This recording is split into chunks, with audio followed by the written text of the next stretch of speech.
ਸ਼ੇਰੀ Punjab AM 600 ਤੁਹਾਡਾ ਬਹੁਤ-ਬਹੁਤ ਸਵਾਗਤ ਹੈ। ਇਹ ਹੈ ਦ ਨਵਜੋਤ ਢਿੱਲੋਂ ਸ਼ੋਅ। ਅੱਜ ਦੇ ਇਸ ਸ਼ੋਅ ਦੇ ਇਸ ਹਿੱਸੇ ਦੇ ਵਿੱਚ ਜਿਵੇਂ ਮੈਂ ਪਹਿਲਾਂ ਗੱਲ ਕੀਤੀ ਸੀ ਕਿ ਮੇਰੇ ਨਾਲ ਇੱਕ ਖਾਸ ਪਰਸਨੈਲਿਟੀ ਸ਼ਾਮਿਲ ਨੇ। ਖਾਸ ਮੈਂ ਇਸ ਲਈ ਕਹਿ ਰਹੀ ਹਾਂ ਕਿ ਇਹਨਾਂ ਦੀ ਜਿਹੜੀ ਜਰਨੀ ਹੈ ਉਹ ਬਹੁਤ ਇੰਟਰਸਟਿੰਗ ਜਰਨੀ ਹੈ। ਮੈਂ ਇਹਨਾਂ ਦੀ ਜਰਨੀ ਨੂੰ ਫਿਜ਼ੀਕਲ ਐਂਡ ਮੈਂਟਲ ਟਰਾਂਸਫਰਮੇਸ਼ਨ ਦਾ ਨਾਮ ਦਿੰਦੀ ਹਾਂ। ਬਿੰਦੀ ਬੈਂਸ ਮੈਕਰੁਕ ਇੱਕ ਇਹੋ ਜਿਹਾ ਨਾਮ ਹੈ ਜਿਹਨੂੰ ਤੁਸੀਂ ਇੱਕ ਬੋਡੀ ਬਿਲਡਰ ਦੇ ਤੌਰ ਦੇ ਉੱਤੇ ਸਾਊਥ ਏਸ਼ੀਅਨ ਕਮਿਊਨਿਟੀ ਦੇ ਵਿੱਚ ਸ਼ਾਇਦ ਇਹ ਨਵੀਂ ਚੀਜ਼ ਸੀ ਔਰਤਾਂ ਦੇ ਲਈ। ਇਸ ਤੋਂ ਇਲਾਵਾ ਉਹ ਇੱਕ ਫਿਟਨੈਸ ਟ੍ਰੇਨਰ ਦੇ ਤੌਰ ਦੇ ਉੱਤੇ ਕੰਮ ਕਰ ਰਹੇ ਨੇ। ਪਰ ਉਹਨਾਂ ਦੀ ਫਿਜ਼ੀਕਲ ਅਤੇ ਮੈਂਟਲ ਜਿਹੜੀ ਇਹ ਜਰਨੀ ਰਹੀ ਹੈ ਇੰਨੇ ਸਾਲਾਂ ਦੀ, ਉਹ ਕਿਹੋ ਜਿਹੀ ਰਹੀ। ਅੱਜ ਜਦੋਂ ਉਹਨਾਂ ਦੀਆਂ ਗੱਲਾਂ ਤੁਸੀਂ ਸੁਣੋਗੇ ਬਹੁਤ ਇੰਸਪਾਇਰਿੰਗ ਗੱਲਬਾਤ ਹੋਏਗੀ। ਨਾਲ ਮੈਂ ਇਹ ਵੀ ਦੱਸਣਾ ਚਾਹੁੰਦੀ ਹਾਂ ਕਿ ਇਹ ਮੈਂਟਲ ਹੈਲਥ ਦੇ ਲਈ, ਖਾਸ ਕਰਕੇ ਅਵੇਅਰਨੈਸ ਦੇ ਲਈ ਇਹਨਾਂ ਨੇ ਇੱਕ ਸਹਾਰਾ ਨਾਂ ਦੀ ਔਰਗੇਨਾਈਜੇਸ਼ਨ ਸ਼ੁਰੂ ਕੀਤੀ ਹੋਈ ਹੈ। ਕੁਝ ਕੁ ਸਾਲ ਪਹਿਲਾਂ ਮੈਨੂੰ ਮੌਕਾ ਮਿਲਿਆ ਸੀ ਕਿ ਇਹਨਾਂ ਦੇ ਨਾਲ ਉਸ ਬਾਰੇ ਵੀ ਗੱਲਬਾਤ ਕੀਤੀ ਜਾ ਸਕੇ। ਥੋੜ੍ਹੀ ਜਿਹੀ ਗੱਲਬਾਤ ਅੱਜ ਉਹਦੇ ਬਾਰੇ ਵੀ ਕਰਾਂਗੇ। ਸੋ ਮੈਂ ਸਵਾਗਤ ਕਰ ਰਹੀ ਹਾਂ। ਵੈਲਕਮ ਬਿੰਦੀ, ਸਵਾਗਤ। Thank you so much. ਬੜੇ ਫਿੱਟ ਲੱਗ ਰਹੇ ਹੋ ਤੁਸੀਂ। ਅੱਗੇ ਜਿੰਨੇ ਤਾਂ ਨਹੀਂ, ਜਿਮ ਤੋਂ ਆਏ ਹੋ? ਹਾਂਜੀ, ਜਿਮ 'ਚ ਹੀ ਰਹਿੰਦੇ ਆ।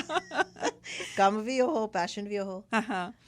ਸੋ ਬਿੰਦੀ ਹੁਣਾਂ ਬਾਰੇ ਜਿਹੜੀ ਮੈਂ ਖਾਸ ਗੱਲ ਦੱਸਣਾ ਚਾਹੁੰਦੀ ਹਾਂ ਕਿ ਇਹ ਹੈਲਥ ਵੈਲਨੈਸ ਦਾ ਤਾਂ ਕੰਮ ਕਰਦੇ ਹੀ ਕਰਦੇ ਆ। ਇਹ ਪਰਸਨਲ ਟ੍ਰੇਨਰ ਦੇ ਤੌਰ ਦੇ ਉੱਤੇ, ਪਰ ਇਹ 5 ਵਾਰੀ ਕੈਨੇਡੀਅਨ ਨੈਸ਼ਨਲ ਵਿਮਨਜ਼ ਫਿਗਰ ਚੈਂਪੀਅਨ ਵੀ ਰਹੇ ਨੇ। ਬੜੀ ਮਾਣ ਦੀ ਗੱਲ ਹੈ ਸਾਡੀ ਇਹ ਕਮਿਊਨਿਟੀ ਦੇ ਲਈ। ਜਦੋਂ ਅਸੀਂ ਔਰਤਾਂ ਦੀ ਗੱਲ ਕਰਦੇ ਹਾਂ ਬਹੁਤ ਤਰ੍ਹਾਂ ਦੀਆਂ ਗੱਲਾਂ ਸੁਣਨ ਨੂੰ ਮਿਲਦੀਆਂ ਨੇ, ਪਰ ਇਸ ਤਰ੍ਹਾਂ ਕੁਝ ਵੱਖਰਾ ਕਰ ਦੇਣਾ, ਇੱਕ ਵੱਖਰੀ ਪਰਸਨੈਲਿਟੀ ਵਾਲੇ ਜਿਹੜਾ ਪਰਸਨ ਹੋਏਗਾ ਉਹਦੇ ਹੀ ਵੱਸ 'ਚ ਇਹ ਗੱਲਾਂ ਹੁੰਦੀਆਂ।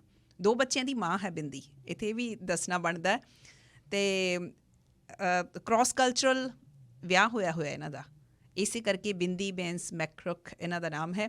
ਸੋ ਬਿੰਦੀ, ਮੈਂ ਇੱਥੋਂ ਹੀ ਸ਼ੁਰੂ ਕਰਨਾ ਚਾਹੁੰਦੀ ਹਾਂ ਕਿ ਬਚਪਨ ਕਿਹੋ ਜਿਹਾ ਸੀ? ਬਚਪਨ ਬਹੁਤ ਚੰਗਾ ਸੀ। ਆਈ ਮੀਨ ਗੁੱਡ। ਖੁਸ਼ਕਿਸਮਤੀ ਦੇ ਨਾਲ ਸਾਡੇ ਪੇਰੈਂਟਸ ਕਾਫੀ ਲਿਬਰਲ ਸੀਗੇ। ਸੋ ਈਵਨ ਐਜ਼ ਅ ਚਾਈਲਡ ਜੋ ਕਰਨਾ ਚਾਹਾ ਪੇਰੈਂਟਸ ਨੇ ਸਪੋਰਟ ਕੀਤਾ। ਅਸੀਂ 3 ਕੁੜੀਆਂ ਆ, ਸੋ ਮੁੰਡੇ ਨਹੀਂ ਸੀ। ਸੋ ਸਾਨੂੰ 3 ਭੈਣਾਂ ਸੀ? 3 ਭੈਣਾਂ ਆ, ਹਾਂਜੀ। ਮੁੰਡਿਆਂ ਵਾਂਗੂ ਪਾਲਿਆ ਗਿਆ।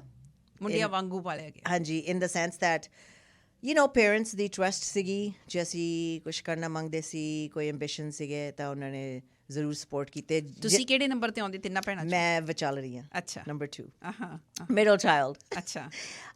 ਸੋ ਅਗੇਨ ਥੋੜ੍ਹੀ ਜਿਹੀ ਅਲੱਗ ਦੂਸਰੀ ਦੋਵਾਂ ਤੋਂ, in the sense ਕਿ they always say middle child usually ਹੁੰਦਾ ਆ। ਅੱਛਾ। So more I was the one that got in trouble more. But at the same time ਮੇਰੇ parents ਨੂੰ ਪਤਾ ਚੱਲ ਕੋਈ ਨਾ ਬਿੰਦੀ ਆ, ਰਹਿਣ ਦਿਓ। So parents were very good at raising us. ਕੋਈ ਐਸੀ ਗੱਲ ਨਹੀਂ ਸੀ ਜਿਹਦੇ ਬਾਰੇ ਗੱਲ ਨਹੀਂ ਸੀ ਕੀਤੀ ਜਾਂਦੀ. We were quite open. And that many years ago, ਹੁਣ 40 ਸਾਲ ਹੋ ਗਏ ਨੇ, it was unheard of. Like ਉਦੋਂ families ਇਸ ਤਰ੍ਹਾਂ ਨਹੀਂ ਸੀ। ਕਾਫੀ ਆਪਣੇ ਹੁਣ ਵੀ ਹੈਗਾ ਆ, ਪਰ ਹੁਣ ਬਹੁਤ ਡਿਫਰੈਂਟ ਹੈ। ਹੁਣ ਤਾਂ interracial marriages ਬਹੁਤ ਹੁੰਦੇ ਨੇ।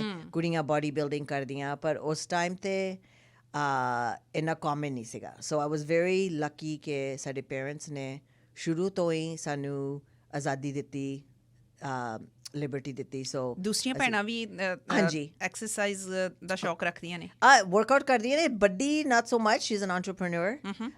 Shri has her own designing business. ਅੱਛਾ। ਦ ਯੰਗਰ ਵਨ, ਹਾਂ, ਉਹ ਵਕੀਲ ਆ। ਅਤੇ ਉਹਨੂੰ ਵੀ ਕਾਫੀ ਨਾਟ ਟੂ ਕੰਪੀਟੀਸ਼ਨ ਲੈਵਲ 'ਤੇ ਕਰਨੀ ਜਿੱਥੇ ਤੱਕ ਮੈਂ ਪਹੁੰਚੀ ਹਾਂ, ਪਰ ਉਹ ਆਪ ਫਿੱਟ ਰਹਿਣ ਲਈ ਫੈਮਿਲੀ 'ਚ ਫਿਟਨੈਸ, ਜਸਟ ਲਾਈਕ ਮੇਰੀ ਆਪਦੀ ਫੈਮਿਲੀ 'ਚ we're all active. It's just a part of our... parents ਕੀ ਕਰਦੇ ਸੀ ਤੁਹਾਡੇ? Mom actually was very traditional. ਅੱਛਾ। Stay at home mom. Basically ਕਦੇ ਕੰਮ ਨਹੀਂ ਕੀਤਾ ਵਾਲਾ. Just she wasn't overly educated. She was a very simple woman. Dad was also a very simple man, but very educated. He was an engineer in India. When he came here, he worked as in a factory for a while. Achha. But then he was injured. So ਸੱਟ ਲੱਗ ਗਈ ਸੀ। ਫਿਰ ਉਹ ਤੋਂ ਬਾਅਦ daddy ਨੇ BCIT ਜਾ ਕੇ travel tourism the training ਕੀਤੀ. And so for the last, before he passed, for about 30 years, travel agent ਰਹੇ ਨੇ। ਇੰਡੀਆ ਤੋਂ ਕਿਸ ਜਗ੍ਹਾ ਤੋਂ ਪੇਰੈਂਟਸ ਤੁਹਾਡੇ ਸਨ? So I know ਜਦੋਂ ਕਹੀਏ ਤਾਂ ਕਾਫੀ ਸਾਰੇ ਕਹਿੰਦੇ ਆ ਕਾਫੀ ਦੂਰ ਇੱਦਾਂ ਆਈ ਗੈਸ ਸ਼ੁਰੂ ਤੋਂ ਹੀ ਮੇਰੇ ਪੇਰੈਂਟਸ ਥੋੜੇ ਜਿਹੇ ਡਿਫਰੈਂਟ ਸੀਗੇ ਮਮ ਹੈਗੀ ਆ ਬਠਿੰਡੇ ਤੋਂ ਅੱਛਾ ਸੋ ਬਠਿੰਡੇ ਮੈਂ ਜੰਮੀ ਸੀ ਹਾਂ ਤੇ ਡੈਡੀ ਸੋ ਹੈਗੇ ਇੰਡੀਆ ਦਾ ਬਰਥ ਹੈ ਤੁਹਾਡਾ ਹਾਂਜੀ ਅੱਛਾ ਮੇਰੀ ਤੇ ਵੱਡੀ ਭੈਣ ਦਾ ਇੰਡੀਆ ਦਾ ਜਨਮ ਆ ਸੋ ਤੁਸੀਂ ਛੋਟੇ ਹੁੰਦੇ ਆਏ ਇੱਥੇ ਦੇ ਬੋਰਨ ਨਹੀਂ ਹੈਗੇ ਤੁਸੀਂ ਨਹੀਂ ਇੱਥੋਂ ਦੀ ਬੋਰਨ ਨਹੀਂ ਹੈਗੀ 3 ਸਾਲ ਦੀ ਸੀ ਜਦੋਂ ਕਾਫੀ ਕਲੋਸਨੈਸ ਹੈਗੀ ਸਾਡੀ ਕਲਚਰ ਦੇ ਨਾਲ ਸੋ ਅਸੀਂ ਜਾਂਦੇ ਰਹਿੰਦੇ ਹਾਂ ਹੁਣ ਅਮੀ ਕੋਵਿਡ ਕਰਕੇ ਕਈ ਸਾਲ ਹੋ ਗਏ ਨਹੀਂ ਗਏ ਅੱਛਾ ਪਰ I'm very close to my culture ਮੇਰੇ ਲਈ ਬਹੁਤ ਜ਼ਰੂਰੀ ਹੈ ਈਵਨ ਦੋ ਯੈਸ ਯੂਕਰੇਨੀਅਨ ਦੇ ਨਾਲ ਵਿਆਹ ਹੋਇਆ ਹੈ ਪਰ ਫਿਰ ਵੀ ਮੈਂ ਜਿੰਨੀ ਵੀ ਕਲਚਰ ਬਾਰੇ ਉਹਨਾਂ ਨੂੰ ਸਿਖਾ ਸਕਾਂ ਮੈਂ ਕੋਸ਼ਿਸ਼ ਕਰਦੀ ਹਾਂ ਅੱਛਾ ਬਿੰਦੀ ਐਕਸਰਸਾਈਜ਼ ਦਾ ਸ਼ੌਕ ਕਿਵੇਂ ਪਿਆ ਕਦੋਂ ਐਕਸਰਸਾਈਜ਼ ਕਰਨੀ ਸ਼ੁਰੂ ਕੀਤੀ ਛੋਟੇ ਹੁੰਦੇ ਹੀ ਤੁਹਾਨੂੰ ਸੀ ਜਾਂ ਕੋਈ ਖਾਸ ਛੋਟੀ ਹੁੰਦੀ I mean I guess in teenage years ਦੇ ਵਿੱਚ ਤਿੰਨਾਂ ਚੋਂ ਮੈਂ ਥੋੜੀ ਜਿਹੀ ਭਾਰੀ ਸੀਗੀ like more top heavy but just generally ਜਦੋਂ ਸਪੋਰਟਸ ਥੋੜ੍ਹੇ ਚਿਰ ਖੇਲੇ ਮੈਂ ਹਾਈ ਸਕੂਲ ਦੇ ਵਿੱਚ ਪਰ ਫਿਰ ਉਹ ਤੋਂ ਬਾਅਦ ਜ਼ਿਆਦਾ ਸਟੱਡੀਜ਼ ਦਾ ਪੈ ਗਿਆ ਸੀਗਾ ਸੋ ਹਾਈ ਸਕੂਲ ਦੇ ਵਿੱਚ ਇੰਨਾ ਨਹੀਂ ਹਾਈ ਸਕੂਲ ਤੋਂ ਬਾਅਦ ਜਦੋਂ ਮੈਂ ਦੇਖਿਆ ਕਿ ਮੇਰਾ ਭਾਰ ਵੱਧ ਰਿਹਾ ਹੈ and I'm not in good shape and ਦੂਸਰੀਆਂ ਦੋ ਭੈਣਾਂ ਠੀਕ ਸੀ genetically I should not have been because family genetics ਚੰਗੇ ਨੇ ਉਦੋਂ ਮੈਂ ਦੇਖਿਆ ਕਿ ਥੋੜ੍ਹਾ ਜਿਹਾ ਫੈਟ ਆ ਰਿਹਾ ਆ ਸੋ ਮੈਂ ਐਕਸਰਸਾਈਜ਼ ਸ਼ੁਰੂ ਕੀਤੀ ਪਰ ਜਸਟ ਜਿਵੇਂ ਆਮ ਆਪਾਂ ਜਿਮ ਜਾਂਦੇ ਹਾਂ ਜਿਮ ਚੱਲ ਗਏ ਕਾਰਡੀਓ ਕਰ ਲਿਆ ਇੰਨਾ ਨਹੀਂ ਪਤਾ ਵੇਟਸ ਬਾਰੇ ਥੋੜ੍ਹਾ ਜਿਹਾ ਇੱਧਰ ਉੱਧਰ ਐਕਸਰਸਾਈਜ਼ ਕਰ ਲਈ ਪਰ ਨਥਿੰਗ ਲਾਈਕ ਜਿਵੇਂ ਬੱਚਿਆਂ ਤੋਂ ਬਾਅਦ ਜਿਹੜਾ ਮੇਰਾ ਹੋਇਆ ਸੋ ਖਾਸ ਕਰਕੇ ਮੇਰੀ journey I guess you could say ਜ਼ਿਆਦਾ ਈਵਨ ਦੋ ਮੈਂ ਐਕਸਰਸਾਈਜ਼ ਕਰਦੀ ਸੀ ਪਰ ਇਟ ਵਾਸ ਜਸਟ ਮਸਲਸ ਬਾਰੇ ਨਹੀਂ ਇੰਨਾ ਪਤਾ ਸੀ ਸੋ ਬਾਡੀ ਬਿਲਡਿੰਗ ਦਾ ਜਿਹੜਾ ਬਾਡੀ ਬਿਲਡਿੰਗ ਦਾ ਨਹੀਂ ਸੀ ਉਹ ਮੈਂ ਸ਼ੁਰੂ ਕੀਤਾ 35 ਸਾਲ ਦੇ ਆਫਟਰ ਮੈਰਿਜ ਆਫਟਰ ਕਿਡਸ ਯਾ ਦੋਵੇਂ after my second after the first son ਮੈਂ ਬੇਸਿਕਲੀ ਜਸਟ ਜਿਮ ਜਾਣਾ ਸ਼ੁਰੂ ਕੀਤਾ just to lose the baby fat ਅੱਛਾ ਪਰ ਜਦੋਂ ਮੈਂ ਦੇਖਿਆ ਕਿ ਬਾਡੀ ਇੰਨੀ ਬਦਲ ਰਹੀ ਹੈ ਲਾਈਕ ਈਵਨ ਬਿਫੋਰ ਪ੍ਰੈਗਨੈਂਸੀ ਐਬਸ ਵਗੈਰਾ ਨਹੀਂ ਸੀਗੇ ਸਾਰਾ ਕੁਛ ਆਉਣ ਲੱਗ ਗਿਆ ਵਾਸ ਜਸਟ ਅਮੇਜ਼ਡ ਮੈਨੂੰ ਹਮੇਸ਼ਾ ਦੱਸਿਆ ਗਿਆ ਸੀਗਾ ਕਿ ਉਹ ਜਦੋਂ ਬੱਚੇ ਹੋਏ ਦੇਖੀ ਤੇਰੀ ਬਾਡੀ ਬਦਲ ਜਾਣੀ ਆ and it was scary because ਮੈਨੂੰ ਪਤਾ ਨਹੀਂ ਸੀ ਐਂਡ ਹੈਵਿੰਗ ਬਿਨ ਥੋੜੀ ਜਿਹੀ ਭਾਰੀ ਪਹਿਲਾਂ ਮੈਂ ਕਿਹਾ ਉਹ ਮੇਰੇ ਤੇ ਹੀ ਭਾਰ ਹੋਣਾ ਜ਼ਿਆਦਾ ਤਿੰਨਾਂ ਭੈਣਾਂ sorry so I was a little worried but ਜਦੋਂ ਮੈਂ ਦੇਖਿਆ ਕਿ ਬਾਡੀ ਕਿਵੇਂ ਬਦਲ ਗਈ ਈਵਨ ਮੇਰੀ ਬਾਡੀ ਪ੍ਰੀ ਪ੍ਰੈਗਨੈਂਸੀ ਤੋਂ ਪਹਿਲਾਂ ਵਾਲੀ ਬਾਡੀ ਤੋਂ ਜ਼ਿਆਦਾ ਫਿੱਟ ਹੋ ਗਈ I had abs I was just like crazy so ਉਸ ਟਾਈਮ ਤੇ ਮੈਂ ਸੋਚਿਆ ਕਿ ਸਿਰਫ ਤੁਸੀਂ ਜਿਹੜਾ ਬੇਬੀ ਫੈਟ ਸੀ ਉਹਨੂੰ ਸ਼ੈਡ ਕਰਨ ਦੇ ਲਈ ਜ਼ਿਆਦਾ ਐਗਰੈਸਿਵ ਐਕਸਰਸਾਈਜ਼ ਸ਼ੁਰੂ ਕੀਤੀ ਹੋਰ ਕੋਈ ਗੋਲ ਹੈ ਨਹੀਂ ਸੀ ਤੁਹਾਡੇ ਮਨ 'ਚ ਨਾ ਮੈਂ ਕਦੇ ਸੋਚਿਆ ਨਹੀਂ ਸੀ ਕਿ ਲਾਈਕ ਬਾਡੀ ਬਿਲਡਿੰਗ ਕਰਾਂਗੇ it was during that time ਜਦੋਂ ਮੈਂ ਜਿਮ ਜਾ ਰਹੀ ਸੀ ਮੈਂ ਕੁੜੀਆਂ ਨੂੰ ਦੇਖ ਰਹੀ ਸੀ ਉਹ ਲਾਈਕ ਪੋਜ਼ਿੰਗ ਵਗੈਰਾ ਕਰ ਰਹੀਆਂ ਸੀਗੀਆਂ ਮੈਨੂੰ ਥੋੜ੍ਹਾ ਜਿਹਾ ਸ਼ੌਂਕ ਆਇਆ ਕਿ ਕੀ ਕਰ ਰਹੇ ਨੇ ਫਿਰ ਕਿਸ ਨੇ ਮੈਨੂੰ ਦੱਸਿਆ ਕਿ ਇਹ ਕੰਪੀਟੀਸ਼ਨ ਕਰ ਰਹੇ ਨੇ ਬਾਡੀ ਬਿਲਡਿੰਗ ਦਾ ਅੱਛਾ ਤੇ ਉਦੋਂ ਤੋਂ ਆਈ ਡੋਨਟ ਨੋ ਮੇਰੀ ਮਨ 'ਚ ਥੋੜ੍ਹਾ ਜਿਹਾ ਬਸ ਲਾਈਕ ਸਪਾਰਕ ਪੈ ਗਿਆ ਵੀ ਮੈਂ ਵੀ ਕਿਸੇ ਦਿਨ ਕਰਨਾ ਆ ਥੋੜ੍ਹੇ ਸੋ ਮੈਂ ਟ੍ਰੇਨਿੰਗ ਸ਼ੁਰੂ ਕੀਤੀ ਐਂਡ ਮੇਰੀ ਬਾਡੀ ਐਂਡ ਪੂਰੀ ਤਰ੍ਹਾਂ ਫਿੱਟ ਹੋ ਗਈ ਸੀ this is without a trainer okay without a trainer just because ਮੈਨੂੰ just from talking to people learning YouTube this and that like ਮੈਂ ਸਿੱਖ ਲਿਆ ਫਿਰ ਆਬਵੀਅਸਲੀ ਐਂਡ ਦੇ ਵਿੱਚ ਜਦੋਂ ਮੈਂ ਸੋਚਿਆ ਮੈਂ ਕਰਨਾ ਆ ਫॉर ਸ਼ੋਰ ਫਿਰ ਮੈਂ ਟ੍ਰੇਨਰ ਰੱਖਿਆ ਸੀ ਪਰ up until then without a trainer ਜਦੋਂ ਮੈਂ ਦੇਖਿਆ ਕਿ ਚੇਂਜਸ ਕਿੰਨੇ ਆਉਂਦੇ ਆ ਤੁਸੀਂ ਬਾਡੀ ਬਿਲਡਿੰਗ ਦੀ ਗੱਲ ਕੀਤੀ ਜਿਮ ਦੀ ਐਕਸਰਸਾਈਜ਼ ਡੈਫੀਨੇਟਲੀ ਹਿੱਸਾ ਦਿੰਦੀ ਹੈ ਵਿੱਚ ਪਰ ਜ਼ਿਆਦਾ ਤੋਂ ਜ਼ਿਆਦਾ ਮੈਂ ਆਪਦਾ ਨਿਊਟ੍ਰੀਸ਼ਨ ਬਦਲਿਆ ਅੱਛਾ ਜਦੋਂ ਖੁਰਾਕ ਬਦਲੀ ਬਿਕਾਜ਼ ਸਾਰੇ ਕਿੰਗਾਂ ਨੂੰ ਇੱਕ ਗਲਤ ਫਹਿਮੀ ਹੈ ਜਿਮ ਜਾ ਲਓ ਐਕਸਰਸਾਈਜ਼ ਕਰ ਲਓ ਢਿੱਡ ਦੀ ਅਤੇ 6 ਪੈਕ ਬਣ ਜਾਣਾ ਆ ਪਰ ਅਸਲੀਅਤ ਮੈਂ ਇੱਦਾਂ ਨਹੀਂ ਹੈਗਾ ਡਾਇਟ ਆਪਣਾ 80 ਮੇਬੀ ਈਵਨ 90% ਅਫੈਕਟ ਕਰਦਾ ਆ ਸੋ ਡਾਇਟ ਮੈਂ ਬਹੁਤ ਕਲੀਨ ਕੀਤਾ ਅਫਕੋਰਸ ਉਸ ਜਿਹੜਾ ਇੱਥੇ ਇੱਕ ਹੋਰ ਕਈ ਲੇਡੀਜ਼ ਦਾ ਕੁਐਸਚਨ ਹੋਏਗਾ ਉਹਨਾਂ ਦੇ ਮਨ 'ਚ ਹੋਏਗਾ ਕਿ ਬਿੰਦੀ ਨੇ ਇਹ ਤਾਂ ਦੱਸ ਦਿੱਤੀ ਗੱਲ ਕਿ ਫਸਟ ਬੇਬੀ ਹੋਣ ਤੋਂ ਬਾਅਦ ਬੇਬੀ ਫੈਟ ਸ਼ੈਡ ਕਰਨ ਦੇ ਲਈ ਤੁਸੀਂ ਜ਼ਿਆਦਾ ਐਕਸਰਸਾਈਜ਼ ਕਰਨੀ ਸ਼ੁਰੂ ਕੀਤੀ ਹਾਂਜੀ ਬੇਬੀ ਤੁਹਾਡਾ ਨਾਰਮਲ ਸੀ ਜਾਂ caesarean C normal yeah it was natural I know cesarean ਲਈ ਜ਼ਿਆਦਾ ਰਿਕਵਰੀ ਟਾਈਮ ਲੱਗਦਾ ਆ ਕਾਫੀ ਮੇਰੇ ਕਲਾਇੰਟਸ ਦੇ cesarean ਡਿਲੀਵਰੀ ਹੋਈ ਨਹੀਂ ਹੋਈ ਆ ਬਟ ਫਿਰ ਵੀ ਮੁਮਕਿਨ ਹੈਗਾ ਆ ਆਈ ਮੀਨ ਮੈਂ ਇਹ ਨਹੀਂ ਕਹੂੰਗੀ ਬਿਕਾਜ਼ ਮੈਨੂੰ ਤਾਂ ਕਿਹਾ ਗਿਆ ਸੀ ਉਹ ਬੱਚਿਆਂ ਤੋਂ ਬਾਅਦ ਆਈ ਮੀਨ ਮੈਂ ਵੀ ਵੇਟ ਕਾਫੀ ਗੇਨ ਕੀਤਾ ਸੋ ਜੇ ਮੈਂ ਕਰ ਸਕਦੀ ਹਾਂ ਮੈਨੂੰ ਪੂਰਾ ਯਕੀਨ ਹੈ ਕੋਈ ਵੀ ਕਰ ਸਕਦਾ discipline ਚਾਹੀਦਾ mindset ਚਾਹੀਦਾ ਰਾਈਟ ਸਾਰੇ ਨਹੀਂ it's not for everybody exercise ਕਰਨੀ I think ਆਪਦੀ ਸਿਹਤ ਲਈ ਬਹੁਤ ਜ਼ਰੂਰੀ ਆ body building ਥੋੜੀ ਜਿਹੀ different ਆ like competitively it was very ਬਹੁਤ ਇੰਟਰਸਟਿੰਗ ਕਰਨਾ ਪੈਂਦਾ। ਫਾਰਮਲੀ ਕਦੋਂ ਤੁਸੀਂ ਇਹ ਡਿਸੀਜਨ ਕਦੋਂ ਬਣਾਇਆ, ਕਿਹੜੀ ਚੀਜ਼ ਸੀ ਜਦੋਂ ਉਹ ਕਿਹੜਾ ਪੁਆਇੰਟ ਸੀ ਜੇ ਤੁਹਾਨੂੰ ਯਾਦ ਆ ਰਿਹਾ ਹੋਵੇ ਕਿ ਤੁਸੀਂ ਸੋਚਿਆ ਕਿ ਵੀ ਮੈਂ ਬੋਡੀ ਬਿਲਡਿੰਗ ਦੇ ਲਈ ਜਾਣਾ ਆ ਜਾਂ ਮੈਂ ਕੰਪੀਟੀਸ਼ਨਸ ਦੇ ਵਿੱਚ ਜਾਣਾ ਸ਼ੁਰੂ ਕਰਨਾ? ਆਈ ਗੈਸ ਉਦੋਂ ਜਦੋਂ ਮੈਂ ਉਹ ਹੋਰ ਕੁੜੀਆਂ ਨੂੰ ਦੇਖਿਆ ਉੱਥੇ ਸਾਡੇ ਜਿਮ ਦੇ ਵਿੱਚ ਪ੍ਰੈਕਟਿਸ ਕਰਦੇ ਸੀਗੇ ਅਤੇ ਮੈਂ ਕਿਹਾ ਆਮ ਐਕਸਰਸਾਈਜ਼ ਨਹੀਂ ਇਹ ਕਰਦੇ ਕੀ ਨੇ। ਫਿਰ ਮੈਨੂੰ ਜਦੋਂ ਦੱਸਿਆ ਕਿਸ ਨੇ ਕਿ ਪੋਜ਼ਿੰਗ ਕਰ ਰਹੇ ਉਹਨਾਂ ਦਾ ਕੰਪੀਟੀਸ਼ਨ ਆ ਰਿਹਾ ਆ and I thought wow it be so nice.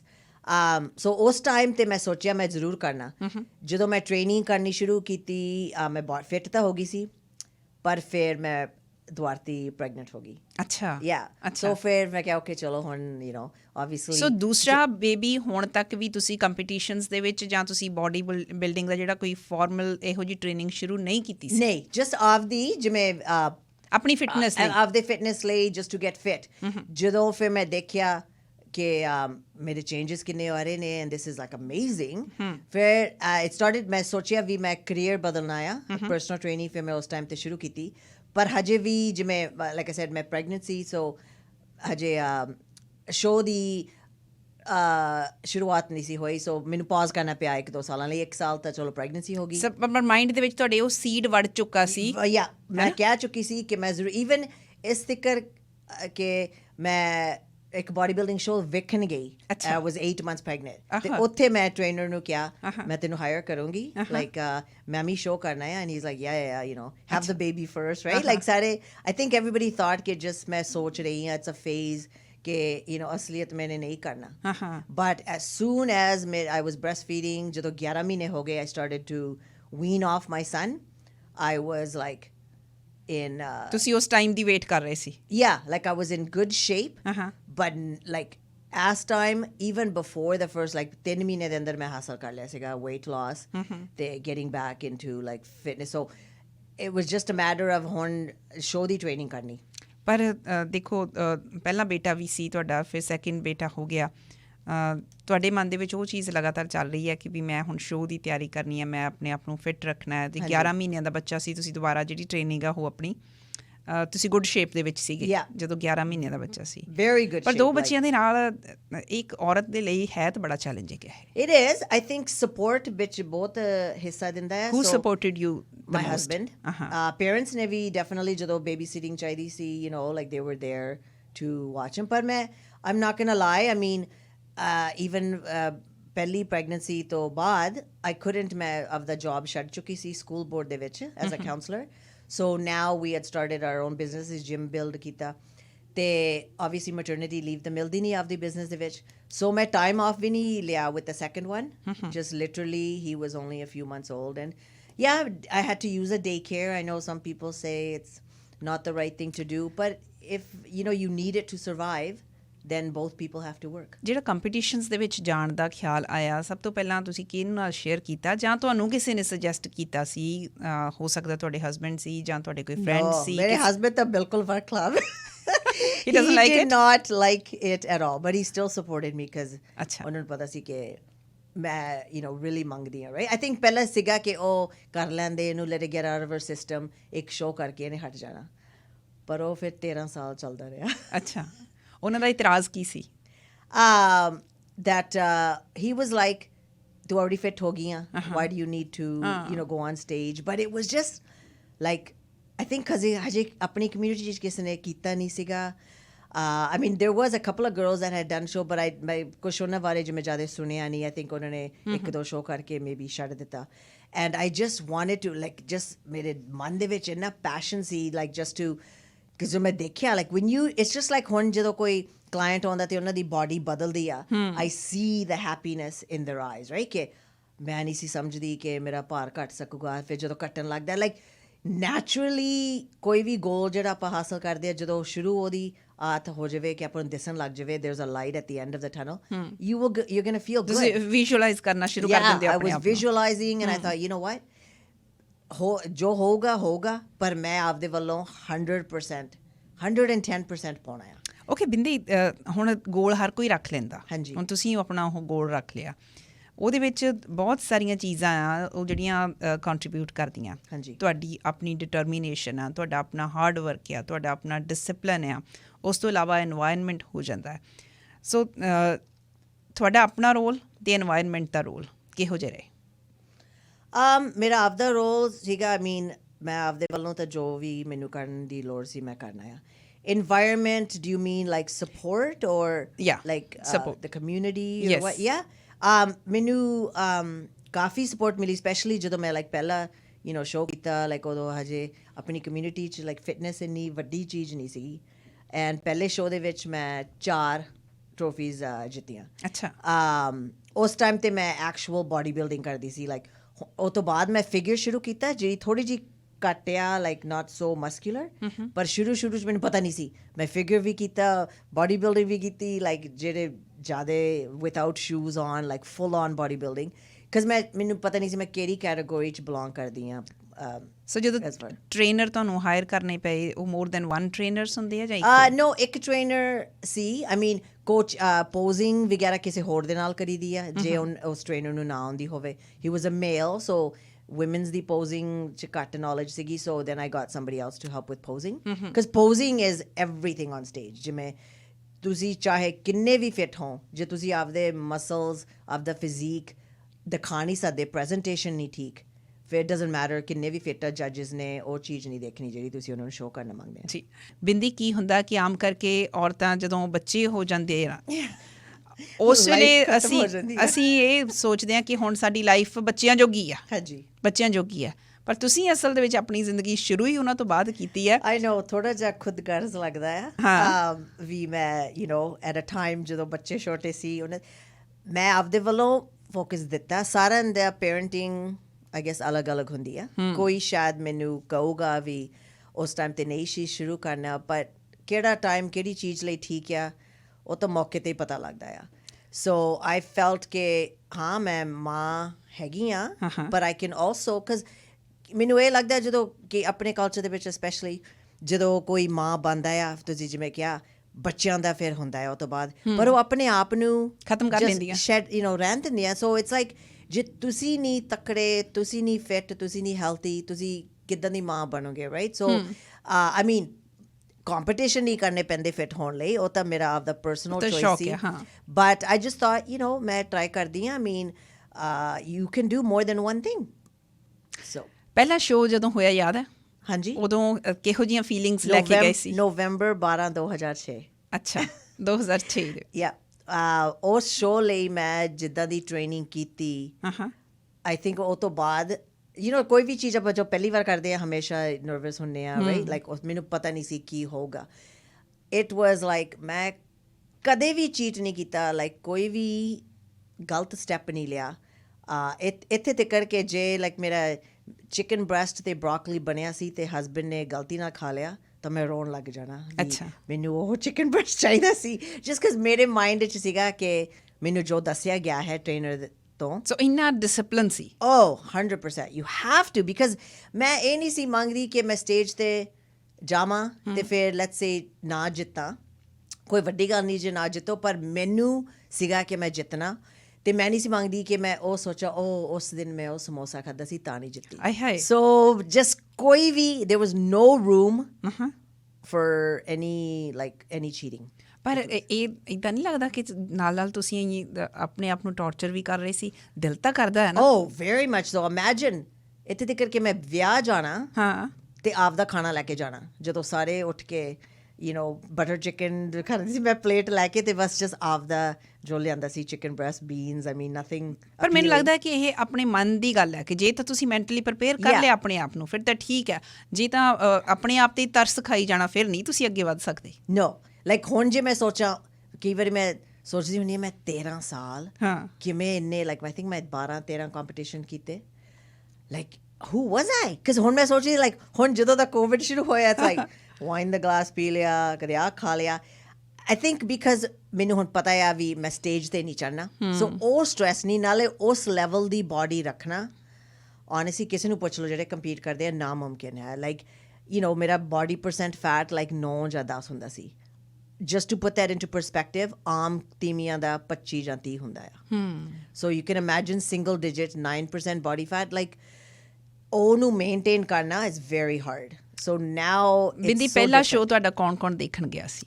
ਮੇਰੇ ਮੰਮੀ ਡੈਡੀ ਦੋਵੇਂ ਗਏ ਮੰਮੀ ਡੈਡੀ ਗਏ ਸੀ ਦੋਨੋਂ? ਹਾਂਜੀ ਯਾ ਮੇਰੇ ਡੈਡੀ ਦੀ ਹਮੇਸ਼ਾ ਲਾਈਨ ਹੁੰਦੀ ਸੀ like he never says like ਉਹਨਾਂ ਨੇ ਕਹਿਣਾ he thought bodybuilding palwan is the same thing and he'd be like ਮੇਰੀ ਕੁੜੀ palwan I'm like dad I'm not a palwan that's a wrestler he goes changa changa bodybuilder and they were both in my show and you know I mean in that sense of the father ਦੇ ਸਾਹਮਣੇ ਖੜੇ ਹੋਣਾ in a bikini ਦੋ ਬੱਚਿਆਂ ਦੀ ਮਾਂ and you're posing right basically ਆਪਦੀ body ਦਿਖਾ ਰਹੇ ਹੋ ਪਰ even my dad ਉਹਨਾਂ ਨੇ ਇਸ ਤਰ੍ਹਾਂ ਨਹੀਂ ਦੇਖਿਆ ਕਿ ਉਹ ਇਹ ਆਪਦੀ ਬੋਡੀ ਨੂੰ ਐਕਸਪੋਜ਼ ਕਰ ਰਹੀ ਹੈ ਉਹਨਾਂ ਨੇ ਦੇਖਿਆ ਸਪੋਰਟ ਆ ਇਹਦਾ ਪੈਸ਼ਨ ਆ ਅਤੇ ਲਾਈਕ ਉਸ ਟਾਈਮ ਯੂ ਨੋ ਜਿਸ ਤਰ੍ਹਾਂ ਕਿ ਸਾਨੂੰ ਮੁੰਡਿਆਂ ਵੱਲੋਂ ਪੈਦਾ ਰੇਜ਼ ਕੀਤਾ ਸੋ ਉਹਨਾਂ ਨੂੰ ਐਂ ਨਹੀਂ ਸੀ ਵੀ ਉਹ you know 35 ਸਾਲ ਦੀ ਕੁੜੀ you should be shy and you know wear dupatta and have your head down and whatever like ਇਸ ਤਰ੍ਹਾਂ ਦੀ ਉਹਨਾਂ ਦੀ ਸੋਚ ਜਮਾ ਨਹੀਂ ਸੀਗੀ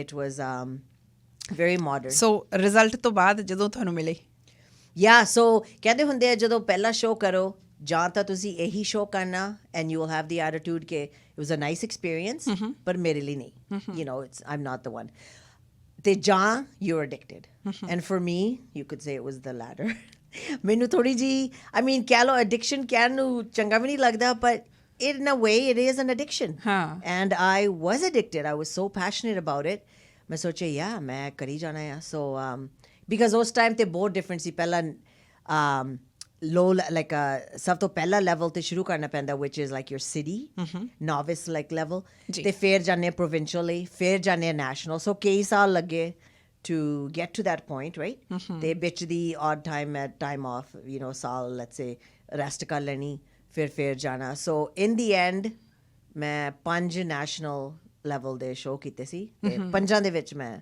ਫਰਸਟ ਪਲੇਸ ਹਾਸਲ ਕੀਤੀ ਵਾਹ ਦੈਟਸ ਅਮੇਜ਼ਿੰਗ ਅੱਛਾ ਤੁਸੀਂ ਮਾਸਟਰ ਕੈਟੇਗਰੀ ਦੇ ਵਿੱਚ ਵੀ ਗਏ ਹੋ ਬਾਅਦ ਹਾਂਜੀ ਸੋ ਸ਼ੁਰੂ ਤੋਂ ਹੀ ਸੋ 35 ਸਾਲ ਦੀ ਮਾਸਟਰਸ ਹੋ ਜਾਂਦੀ ਆ ਅੱਛਾ ਸੋ ਮੇਰਾ it was a bit of an advantage ਕਿ ਮੈਂ ਦੋਵੇਂ ਓਪਨ ਕੈਟੇਗਰੀ ਵੀ ਕਰ ਸਕਦੀ ਹਾਂ ਜਿਹੜੀ ਸਾਰੀ ਏਜਸ ਲਈ ਆ ਤੇ ਮਾਸਟਰਸ ਦੇ ਵਿੱਚ ਜਾ ਸਕਦੀ ਸੀ ਫਿਰ 45 ਤੋਂ ਆਉਣ ਦਾ ਬਾਅਦ ਗ੍ਰੈਂਡ ਮਾਸਟਰਸ ਅੱਛਾ ਉਹ ਵੀ ਕੀਤਾ ਕਿ ਮੈਂ 48 ਹੋ ਕੇ ਰਿਟਾਇਰ ਕੀਤਾ ਹੁਣ ਮੈਂ 52 ਦੀ ਹੋ ਜਾਣਾ ਇਸ ਸਾਲ ਸੋ ਯਾ ਕਾਫੀ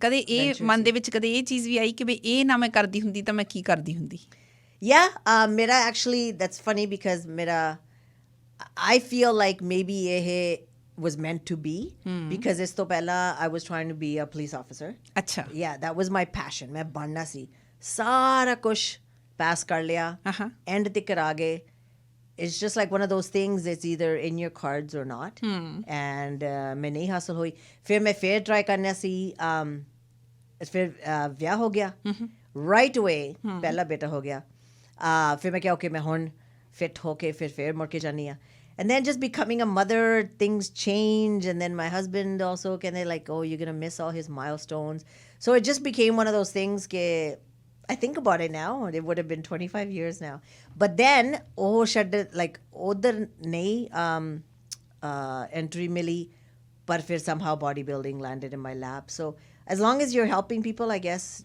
maybe this was meant to be like ਕਿ ਮੈਂ ਇਹ ਕਰਨਾ ਸੀ ਹੋਰਾਂ ਨੂੰ ਹੈਲਪ ਕਰਨੀ ਸੀ ਸੋ ਹੁਣ ਅੱਜ ਕੱਲ੍ਹ ਤੁਸੀਂ ਹੋਰਾਂ ਨੂੰ ਹੈਲਪ ਕਰ ਰਹੇ ਹੋ ਹਾਂਜੀ ਸੋ ਨਾਓ ਆਮ ਅ personal trainer ਉਸੇ ਜਿਮ ਦੇ ਵਿੱਚ ਜਿੱਥੇ ਮੈਂ ਸ਼ੁਰੂ ਕੀਤਾ ਸੀ ਪਹਿਲਾਂ ਸਾਡਾ ਜਿਮ ਹੁੰਦਾ ਸੀ it was called World Gym ਹੁਣ ownership different ਆ it's Flex Fitness in Surrey ਸੋ ਇਹ ਤਾਂ ਹੋਈ ਫਿਜ਼ੀਕਲ ਟਰਾਂਸਫਰਮੇਸ਼ਨ ਜਿੱਥੋਂ ਤੁਸੀਂ ਸ਼ੁਰੂ ਕੀਤੀ ਸੀ ਗੱਲ ਕਿ ਮੇਰਾ ਸਰੀਰ ਥੋੜ੍ਹਾ ਜਿਹਾ ਭਾਰਾ ਹੁੰਦਾ ਸੀ ਪਰ ਤੁਸੀਂ ਕਿਸ ਤਰੀਕੇ ਦੇ ਨਾਲ ਆਪਣੇ ਆਪ ਨੂੰ ਚੇਂਜ ਕੀਤਾ ਟਰਾਂਸਫਾਰਮ ਕੀਤਾ ਜਿਹਦੇ ਵਿੱਚ ਬਹੁਤ ਸਾਰੇ ਚੈਲੰਜਿਸ ਵੀ ਸੀ ਸਟਰਗਲ ਵੀ ਸੀ ਅਤੇ ਡਿਸਿਪਲਿਨ ਜਿਹੜਾ ਉਹ ਟੋਪ ਮੋਸਟ ਤੁਸੀਂ ਜਿਹੜੀ ਗੱਲ ਦੱਸੀ ਹੈ ਕਿ ਉਹ ਤੋਂ ਬਗੈਰ ਇਹ ਸੰਭਵ ਨਹੀਂ ਸੀ ਹੁਣ ਮੈਂ ਗੱਲ ਕਰਨੀ ਚਾਹੁੰਦੀ ਹਾਂ ਮੈਂਟਲ ਹੈਲਥ ਦੀ ਜਰਨੀ ਬਾਰੇ ਮੈਨੂੰ ਯਾਦ ਹੈ ਕੁਛ ਸਾਲ ਪਹਿਲਾਂ ਮੇਰੀ ਤੁਹਾਡੇ ਨਾਲ ਮੁਲਾਕਾਤ ਹੋਈ ਸੀ ਤੁਸੀਂ ਦੱਸਿਆ ਸੀ ਕਿ ਤੁਸੀਂ ਇੱਕ ਸਹਾਰਾ ਨਾਂ ਦੀ ਔਰਗੇਨਾਈਜੇਸ਼ਨ ਸ਼ੁਰੂ ਕੀਤੀ ਹੋਈ ਹੈ ਮੈਂਟਲ ਹੈਲਥ ਦੇ ਉੱਤੇ ਅਵੇਅਰਨੈਸ ਦੇ ਲਈ ਉਹਦੀ ਸ਼ੁਰੂਆਤ ਕਿਵੇਂ ਹੋਈ ਉਹ ਕਿਉਂ ਤੁਹਾਡੇ ਮਨ ਦੇ ਵਿੱਚ ਇਹ ਚੀਜ਼ ਆਈ ਕਿ ਮੈਂਟਲ ਹੈਲਥ ਕਿਉਂਕਿ ਫਿਜ਼ੀਕਲ ਹੈਲਥ ਦੀ ਤੁਸੀਂ ਗੱਲ ਕਰ ਹੀ ਰਹੇ ਸੀ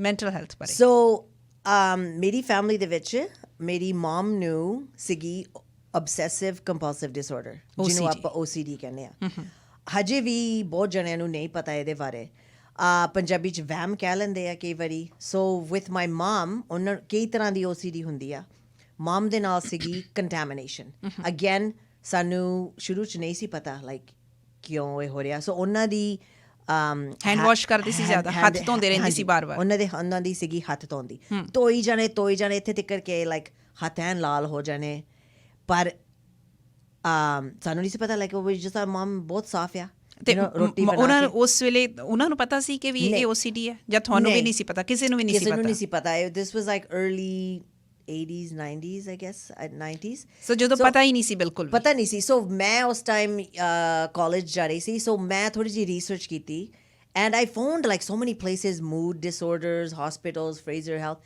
ਉਹਨਾਂ ਨੇ ਵੀ ਇਹਦੇ ਬਾਰੇ ਕੀ ਤੁਸੀਂ ਦੱਸ ਸਕਦੇ ਆ ਕੀ ਇਹਦਾ ਇਲਾਜ ਆ ਮੈਂ ਸੁਣਿਆ OCD yeah nobody had anything to say ਫਿਰ ਇੱਕ ਵਾਰੀ ਮੈਂ ਓਪਰਾ ਤੇ ਦੇਖਿਆ ਓਪਰਾ ਵਿਨਫਰੀ ਦੇ ਸ਼ੋਅ ਤੇ and it just went viral ਫਿਰ ਉਹ ਤੋਂ ਬਾਅਦ ਸਾਰੇ OCD ਬਾਰੇ ਗੱਲ ਕਰਨ ਲੱਗੇ but anyways so ਅਸੀਂ ਪਤਾ ਕੀਤਾ obsessive compulsive disorder ਜਾਂ contamination ਦਾ unfortunately ਮੇਰੀ ਮਮ ਦੀ ਗੱਲ ਹੱਦ ਇੱਥੇ ਤੱਕ ਪਹੁੰਚ ਗਈ ਸੀ ਕਿ ਹੁਣ ਲਾਈਕ ਇਲਾਜ ਬਾਰੇ ਸੋਚਿਆ she saw a psychiatrist ਵੋਲੀ ਕਰਕੇ the language ਉਹਨਾਂ ਨੂੰ ਇੰਗਲਿਸ਼ ਨਹੀਂ ਸੀ ਆਉਂਦੀ ਸਾਈਕਾਇਟਰਿਸਟ ਵੀ ਕਾਫੀ ਲਿਮਿਟਡ ਸੀ ਰਾਈਟ ਐਂਡ ਪੰਜਾਬੀ ਸਾਈਕਾਇਟਰਿਸਟ ਇੰਨੇ ਨਹੀਂ ਸੀਗੇ 2-3 ਸਾਈਕਾਇਟਰਿਸਟ ਨਹੀਂ ਠੀਕ ਬੈਠੇ ਉਹ ਤੋਂ ਬਾਅਦ ਉਹਨਾਂ ਨੇ ਜਿਹੜਾ ਦੇਖਿਆ ਲਾਈਕ ਅਗੇਨ ਮੈਡੀਕੇਸ਼ਨ ਸਭ ਤੋਂ ਪਹਿਲਾ ਇਲਾਜ ਸੀਗਾ ਸੋ ਬਿਕਾਜ਼ ਹਜੇ ਇੰਨੀਆਂ ਚੀਜ਼ਾਂ ਬਾਰੇ ਨਹੀਂ ਪਤਾ ਸੀ ਕਾਉਂਸਲਿੰਗ ਹੁਣ ਐਕਸਪੋਜ਼ਰ ਥੈਰੇਪੀ ਹੈਗੀ ਆ ਆਈ ਮੀਨ ਸੀਗੀ ਉਸ ਟਾਈਮ 'ਤੇ ਪਰ ਜਸਟ ਵਿਥ ਮਾਈ ਮਾਮ ਤੁਹਾਨੂੰ ਪਤਾ ਸੀ ਵੀ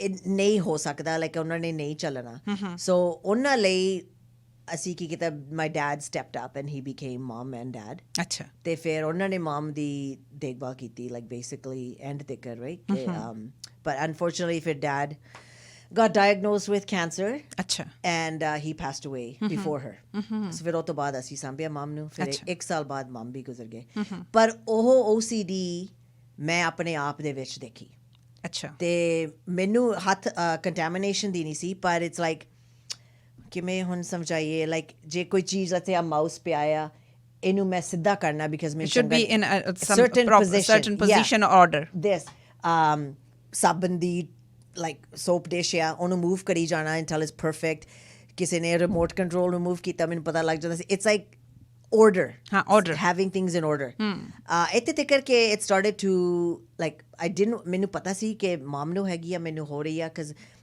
ਇਹ ਬਿਮਾਰੀ ਟਰਾਮੇ ਦੇ ਨਾਲ ਵੀ ਹੋ ਜਾਂਦੀ ਆ ਉਹ ਵੀ ਇੱਕ ਕੰਪੋਨੈਂਟ ਆ ਪਰ ਜੈਨੇਟਿਕ ਵੀ ਆ ਜੀ ਸੋ ਮੈਨੂੰ ਪਤਾ ਸੀ ਕਿ ਔਰ ਹੈਰੀਡਿਟਰੀ ਕਿ ਮੇਰੀ ਮਮ ਨੂੰ ਹੈ ਸਾਰਿਆਂ ਨੂੰ ਨਹੀਂ ਇਫੈਕਟ ਕਰਦੀ ਮੇਰੀ ਭੈਣਾਂ ਨੂੰ ਨਹੀਂ ਮੈਨੂੰ ਹੈਗੀ ਆ ਪਰ ਮੈਂ ਡਿਨਾਇਲ 'ਚ ਸੀਗੀ ਬਿਕਾਜ਼ ਮੈਂ ਨਹੀਂ ਸੀ ਮੰਗਦੀ ਵੀ ਕਿਸੇ ਨੂੰ ਪਤਾ ਲੱਗੇ because again it's a mental disorder but it wasn't until ਜਦੋਂ ਮਮ ਦੀ ਡੈਥ ਹੋਈ I think ਮੇਰਾ ਇੰਪੈਕਟ ਇੰਨਾ ਆਇਆ ਉਹਦੇ ਨਾਲ ਮੰਮੀ ਦੀ ਡੈਥ ਦੇ ਨਾਲ ਕਿ ਇਹ ਤਾਂ ਹੁਣ ਗੁਜ਼ਰ ਗਏ ਇਹਦੇ ਬਾਰੇ ਕਿਸੇ ਨੂੰ ਪਤਾ ਨਹੀਂ ਲੱਗਣਾ ਆਪਾਂ ਸੋਲਵ ਵੀ ਨਹੀਂ ਕੀਤਾ ਪਰ ਹੁਣ ਮੈਨੂੰ ਹੈਗਾ ਆ ਮੈਂ ਕਮਿਊਨਿਟੀ ਦਾ ਵੋਇਸ ਬਣ ਸਕਦੀ ਹਾਂ ਜੇ ਮੈਨੂੰ ਆਮ ਸ਼ੋਰ ਬਹੁਤ ਜਣੇ ਨੂੰ ਹੈਗੀ ਆਪਣੀ ਕਮਿਊਨਿਟੀ 'ਚ ਪਰ ਇਹਦੇ ਬਾਰੇ ਨੌਲੇਜ ਨਹੀਂ ਹੈਗੀ ਸੋ ਫਿਰ ਮੈਂ ਉਸ ਟਾਈਮ ਤੋਂ ਸ਼ੁਰੂ ਕੀਤਾ ਕਿ ਮੈਂ ਮੈਂਟਲ ਹੈਲਥ ਚੈਰਿਟੀ ਸ਼ੁਰੂ ਕਰਨਾ ਮੰਗਦੀ ਹਾਂ ਜਿਹਦੇ ਵਿੱਚ ਆਪਣੀ ਕਮਿਊਨਿਟੀ ਸਾਰਿਆਂ ਵਾਸਤੇ ਪਰ ਖਾਸ ਕਰਕੇ ਸਾਊਥ ਏਸ਼ੀਅਨ ਕਮਿਊਨਿਟੀ ਦੇ ਵਿੱਚ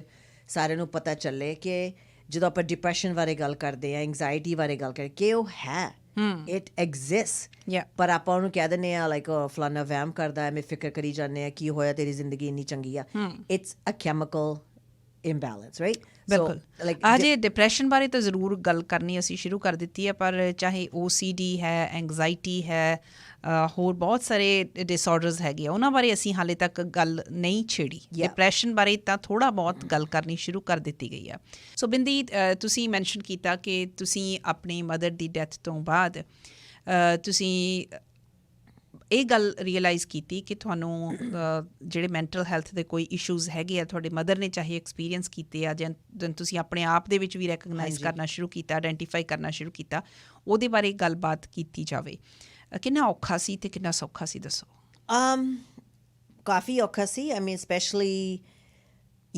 ਮੈਨੂੰ ਆਈ ਗੈਸ ਕਮਿਊਨਿਟੀ ਦੇ ਵਿੱਚ as a fitness expert fitness role model ਜੋ ਵੀ ਕਹਿ ਲਓ Strong woman. ਦੇਖਿਆ ਜਾਂਦਾ ਆ ਸੋ ਹੁਣ ਆ ਕੇ ਦੱਸਣਾ ਸਾਰਿਆਂ ਨੂੰ ਕਿ ਮੈਨੂੰ ਲਾਈਕ ਚਲੋ weight loss ਤਾਂ ਹੋ ਗਿਆ ਤੇ ਹੁਣ ਮੈਨੂੰ ਦਿਮਾਗੀ ਬਿਮਾਰੀ ਆ it was a real challenge because ਮੈਂ ਕਿਹਾ ਕਿ ਸਪੈਸ਼ਲੀ ਆਪਣੀ ਕਲਚਰ ਦੇ ਵਿੱਚ ਸਾਰੇ ਲੋਕੀ ਨਹੀਂ ਸਮਝਦੇ ਹਜੇ ਕਈਆਂ ਨੂੰ ਮੈਂਟਲ ਹੈਲਥ ਬਾਰੇ ਇੰਨਾ ਨੌਲੇਜ ਹੈ ਨਹੀਂ ਗਾ ਕਿ ਉਹ ਕਹਿ ਸਕਣ ਹਾਂ ਇਹ ਚੀਜ਼ ਆ ਪਰ it's just that ignorance right ਉਹਨਾਂ ਨੂੰ ਨੌਲੇਜ ਹੈ ਨਹੀਂ ਸੋ it was hard but ਜਦੋਂ ਫਿਰ ਮੈਂ ਪਹਿਲਾ ਸਭ ਤੋਂ ਪਹਿਲਾ ਇਵੈਂਟ ਰੱਖਿਆ ਸਹਾਰਾ ਦਾ ਅਵੇਅਰਨੈਸ ਲਈ ਉੱਥੇ ਫਿਰ ਮੈਂ ਸਾਰਿਆਂ ਦੇ ਸਾਹਮਣੇ ਆਈ ਥਿੰਕ 400-500 ਜਣੇ ਹੋਣੇ ਆ ਆਪਦੀ ਮੈਂਟਲ ਹੈਲਥ ਦੇ ਬਾਰੇ ਗੱਲਬਾਤ ਕੀਤੀ ਮੈਂ ਵੀਡੀਓ ਦਿਖਾਈ ਸੀ ਅਤੇ ਉਹਦੇ 'ਚ ਮੈਂ ਦੱਸਿਆ ਕਿ ਹਾਂ ਲਾਈਕ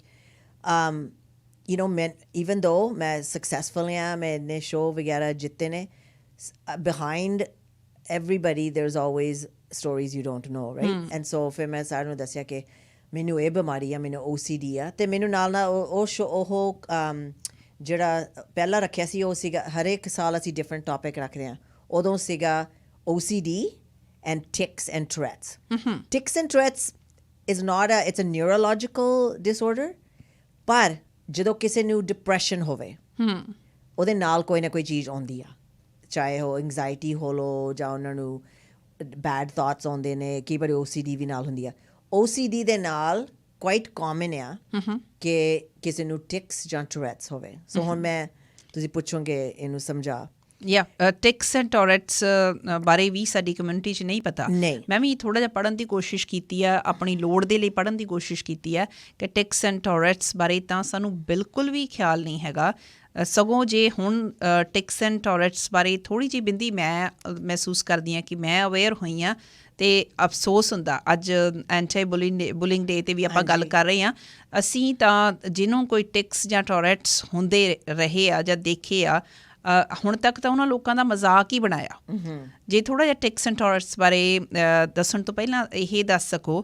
ਕਿ ਜਿਸ ਵੇਲੇ ਤੁਸੀਂ ਸ਼ੋਜ਼ ਲਈ ਜਾਂਦੇ ਸੀ ਤੁਹਾਡੀ ਕਿਸੇ ਤਰ੍ਹਾਂ ਦੀ ਜਿਹੜੀ OCD ਸੀ ਉਹ ਵੀ ਤਾਂ ਤੁਹਾਨੂੰ ਬੋਦਰ ਕਰਦੀ ਹੋਏਗੀ ਉਸ ਵੇਲੇ ਕਿੱਦਾਂ ਤੁਸੀਂ ਮੈਨੇਜ ਕਰਦੇ ਸੀ ਆਈ ਮੀਨ ਇੱਕ ਤਰਫ 'ਤੇ ਤਾਂ OCD ਨੇ ਆਈ ਮੀਨ ਚੰਗਾ ਹਿੱਸਾ ਦਿੱਤਾ ਇਨ ਦਾ ਸੈਂਸ ਕਿ ਮੈਂ ਕਦੇ ਵਰਕਆਊਟ ਨਹੀਂ ਸੀ ਮਿਸ ਕਰ ਸਕਦੀ ਕਦੇ ਕੋਈ ਡਾਇਟ ਦਾ ਚੇਂਜ ਲਾਈਕ ਚੀਟ ਨਹੀਂ ਸੀ ਕਰ ਸਕਦੀ ਜਸਟ ਬਿਕਾਜ਼ ਮੇਰੇ ਮਨ 'ਚ ਸੀਗਾ ਸੋ ਉਸ ਹਿਸਾਬ ਨਾਲ OCD ਕਈ ਵਾਰੀ ਆਪਾਂ ਨੂੰ ਫਾਇਦਾ ਕਰਦੀ ਆ but it can make you crazy too so ਕਿਵੇਂ ਮੈਂ ਹਰੇਕ ਸ਼ੋਅ ਤੋਂ ਪਹਿਲਾਂ ਜਸਟ ਕੌਨਸਨਟਰੇਟ ਕਰਦੀ ਸੀ ਆਪਣੇ ਆਪ ਨੂੰ ਦੱਸਣਾ ਕਿ ਡੋਂਟ ਅਬਸੈਸ ਗੋ ਐਂਡ ਰਿਲੈਕਸ ਅਤੇ ਮੇਰਾ ਟਿਕ ਸੀਗਾ ਯੈਸ ਉਸ ਟਾਈਮ 'ਤੇ ਮੈਨੂੰ ਸ਼ੋਰ ਵੀ ਨਹੀਂ ਕਿਹੜਾ ਸੀ ਬਿਕਾਜ਼ ਟਿਕਸ ਦੇ ਨਾਲ ਕੀ ਹੁੰਦਾ ਕਿ ਇੱਕ ਹਟ ਜਾਂਦਾ ਆ and then it morphs into another one okay ਥੋੜ੍ਹਾ ਜਿਹਾ ਜੇ ਆਪਾਂ ਹੁਣ ਟਿਕ ਦੱਸ ਰਹੇ ਹਾਂ ਆਪਾਂ ਸੁਣਨ ਵਾਲਿਆਂ ਨੂੰ ਜੇ ਥੋੜ੍ਹਾ ਜਿਹਾ ਐਕਸਪਲੇਨ ਕਰ ਸਕੀਏ ਵੀ ਇਹ ਸਾਡੀ ਬੋਡੀ ਦੀ ਕੋਈ ਵੀ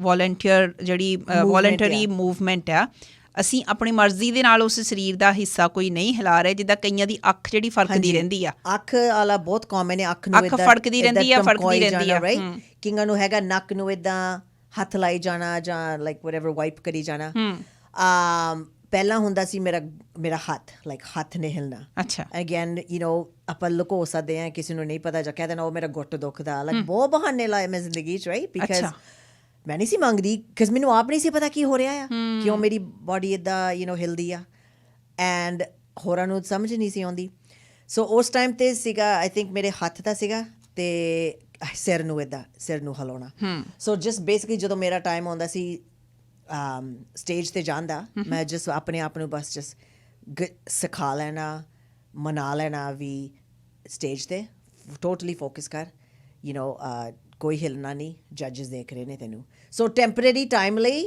ਮੈਂ ਹਟਾ ਸਕਦੀ ਸੀ ਅੱਛਾ ਫਿਰ ਬੈਕ ਸਟੇਜ ਜਦੋਂ ਆਉਣਾ ਤਾਂ ਸਾਰਾ ਹਿਲ ਜਾਣਾ ਅਤੇ ਉਹ ਤੁਹਾਡੀ ਆਪਣੀ ਵਿਲ ਪਾਵਰ ਦੇ ਨਾਲ ਤੁਸੀਂ ਉਨੇ ਕੁ ਦੇਰ ਲਈ ਪਰ ਲੌਂਗ ਟਾਈਮ ਲਈ ਹੋਲਡ ਨਹੀਂ ਸੀ ਕਰ ਸਕਦੇ ਨੋ ਬਿਕਾਜ਼ ਇਹ ਲਾਈਕ ਐਨੀਥਿੰਗ ਐਲਸ ਇਹ ਵੀ ਡਿਸਆਰਡਰ ਆ ਬੰਦਾ ਮੱਲੋ ਮੱਲੀ ਨਹੀਂ ਪਰ ਜਸਟ ਹਿਲਦਾ ਆਈ ਮੀਨ ਦੇਅਰਸ ਥੈਰੇਪੀ ਤੁਸੀਂ ਕੋਗਨੀਟਿਵ ਥੈਰੇਪੀ ਕਾਫੀ ਐਕਸਪੋਜ਼ਰ ਲਾਈਕ ਚੀਜ਼ਾਂ ਹੈਗੀਆਂ ਜਿਹੜਾ ਤੁਸੀਂ ਪ੍ਰੈਕਟਿਸ ਕਰ ਸਕਦੇ ਆ ਪਰ ਦੇਰ ਇਜ਼ ਨੋ ਗੈਰੰਟੀ ਕਿ it'll be gone ਹੁਣ ਲਾਈਕ ਮੈਂ ਬਹੁਤ ਸਾਲ ਕਿਹਾ ਆਪਣੇ ਆਪ ਨੂੰ ਕਿ ਮੈਂ ਬਿਕਾਜ਼ ਮੈਂ ਦੇਖਿਆ ਮੈਡੀਕੇਸ਼ਨ ਨੇ ਮੰਮੀ ਦਾ ਕੀ ਹਾਲ ਕੀਤਾ ਸੀ ਮੈਡੀਕੇਸ਼ਨ ਇੰਨੀਆਂ ਤੇ ਮਮ ਸੀਗੀ ਕਿ ਉਹਨਾਂ ਨੂੰ ਫਿਰ ਪਾਰਕਿੰਸਨਸ ਹੋ ਗਈ, ਲਾਈਕ ਬੋਡੀ ਕੰਬਦੀ ਸੀਗੀ, ਫਿਰ ਐਂਡ 'ਚ ਡਿਮੈਂਸ਼ੀਆ ਹੋ ਗਿਆ। ਐਂਡ ਮੈਂ ਆਲਰੇਡੀ ਕਿਹਾ ਹੋਇਆ ਸੀਗਾ ਮੈਂ ਆਪਦੀ ਮਮ ਨਹੀਂ ਬਣਨਾ, ਸੋ ਮੈਂ ਜੋ ਕੁਛ ਕਰ ਸਕਦੀ ਹਾਂ ਆਪਦੇ ਵੱਲੋਂ ਮੈਂ ਪੂਰੀ ਤਰ੍ਹਾਂ ਕੋਸ਼ਿਸ਼ ਕਰਨੀ ਆ, ਰਾਈਟ। ਓਕੇ, ਤੁਸੀਂ ਦੱਸਿਆ ਕਿ ਕੁਝ ਮੈਂਟਲ ਹੈਲਥ ਦੇ ਜਿਹੜੇ ਇਹ ਐਕਸਪੀਰੀਅੰਸ ਤੁਸੀਂ ਕੀਤੇ, ਹਾਂਜੀ, ਹੈ ਨਾ,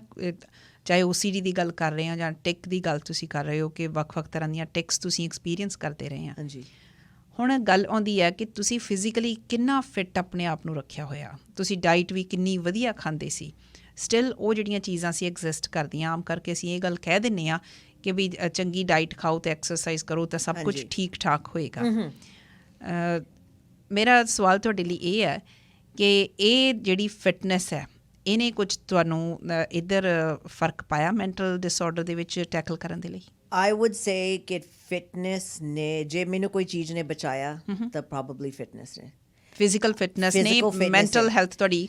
ਕਿ ਸਾਰੇ ਸਮਝਦੇ ਆ, ਲਾਈਕ ਸਾਰੇ ਨਹੀਂ ਪਰ ਬਹੁਤ ਜਣੇ ਸਮਝਦੇ ਆ ਕਿ ਜਿਮ ਜਾਣਾ ਭਾਰ ਘਟਾਉਣ ਲਈ ਆ, ਮਸਲ ਬਣਾਉਣ ਲਈ ਆ, ਡੋਲੇ ਡੋਲੇ ਬਣਾ ਲਓ, ਬਟ ਜੋ ਆਪਣਾ ਅਸਰ ਪੈਂਦਾ ਆ ਮੈਂਟਲੀ, ਉਹ ਆਪਾਂ like I guess we take it for granted, ਆਪਾਂ ਸੋਚਦੇ ਨਹੀਂ, ਪਰ ਵਰਕਆਊਟ ਕਰਨ ਦੇ ਨਾਲ, ਐਕਸਰਸਾਈਜ਼ ਕਰਨ ਦੇ ਨਾਲ ਆਪਣੇ ਐਂਡੋਰਫਿਨਸ ਜੋ ਖੁੱਲ੍ਹਦੇ ਨੇ, ਹੈਪੀਨੈਸ ਐਂਡੋਰਫਿਨਸ ਕਹਿ ਲਓ, ਰਾਈਟ, ਆਪਣੇ ਹਾਰਮੋਨਸ ਜਿਹੜੇ ਆਪਾਂ ਨੂੰ ਸਟੇਬਲ ਰੱਖਦੇ ਨੇ, ਖੁਸ਼ ਰੱਖਦੇ ਨੇ, ਉਹ ਮਿਲਦੇ ਆ ਆਪਾਂ ਨੂੰ ਵਰਕਆਊਟ ਕਰਨ ਦੇ ਨਾਲ। ਲਾਈਕ ਇਮੋਸ਼ਨਲੀ ਇਟਸ ਜਸਟ ਤਾਂ ਹੀ ਐਕਸਰਸਾਈਜ਼ ਇੰਨੀ ਜ਼ਰੂਰੀ ਚੀਜ਼ ਆ। ਨਾਓ ਫਿਟਨੈਸ ਇਜ਼ ਸੋ ਬਿਗ ਕਿ ਸਮ ਪੀਪਲ ਲਾਈਕ ਜਿਹੜੇ ਪੂਰੇ ਫਿੱਟ ਨੇ ਉਹ ਲੋਕੀ ਕਹਿਣਗੇ ਉਹ ਤੂੰ ਕਿਉਂ ਜਿਮ ਜਾਂਦਾ ਆ। ਸੋ ਤਾਂ ਮੈਂ ਲਾਈਕ ਐਕਸਪਲੇਨ ਕਰਦੀ ਹਾਂ ਕਿ ਜਿਹੜਾ ਆਪਣਾ ਭਾਰ ਘੱਟਦਾ ਅਤੇ ਬੋਡੀ ਫਿੱਟ ਹੁੰਦੀ ਆ ਉਹ ਤਾਂ ਬੋਨਸ ਆ, ਪਰ ਆਪਾਂ ਨੂੰ ਜਿਹੜਾ ਮੈਂਟਲ ਹੈਲਥ ਦੀ ਰਿਲੀਜ਼ ਮਿਲਦੀ ਆ ਅਤੇ ਸਟਰੈਸ ਦੀ ਰਿਲੀਜ਼ ਮਿਲਦੀ ਆ, ਉਹਦੇ ਫਾਇਦੇ ਆਪਾਂ ਦੇਖਦੇ ਨਹੀਂ, ਪਰ ਉਹਦੇ ਲਈ ਜਸਟ ਸਟਰੈਸ ਲਈ ਜਾਣਾ ਜਿਮ ਤੁਸੀਂ ਜਾਂਦੇ ਆ, ਉਹ ਵੀ ਬਹੁਤ ਫਾਇਦਾ ਆ।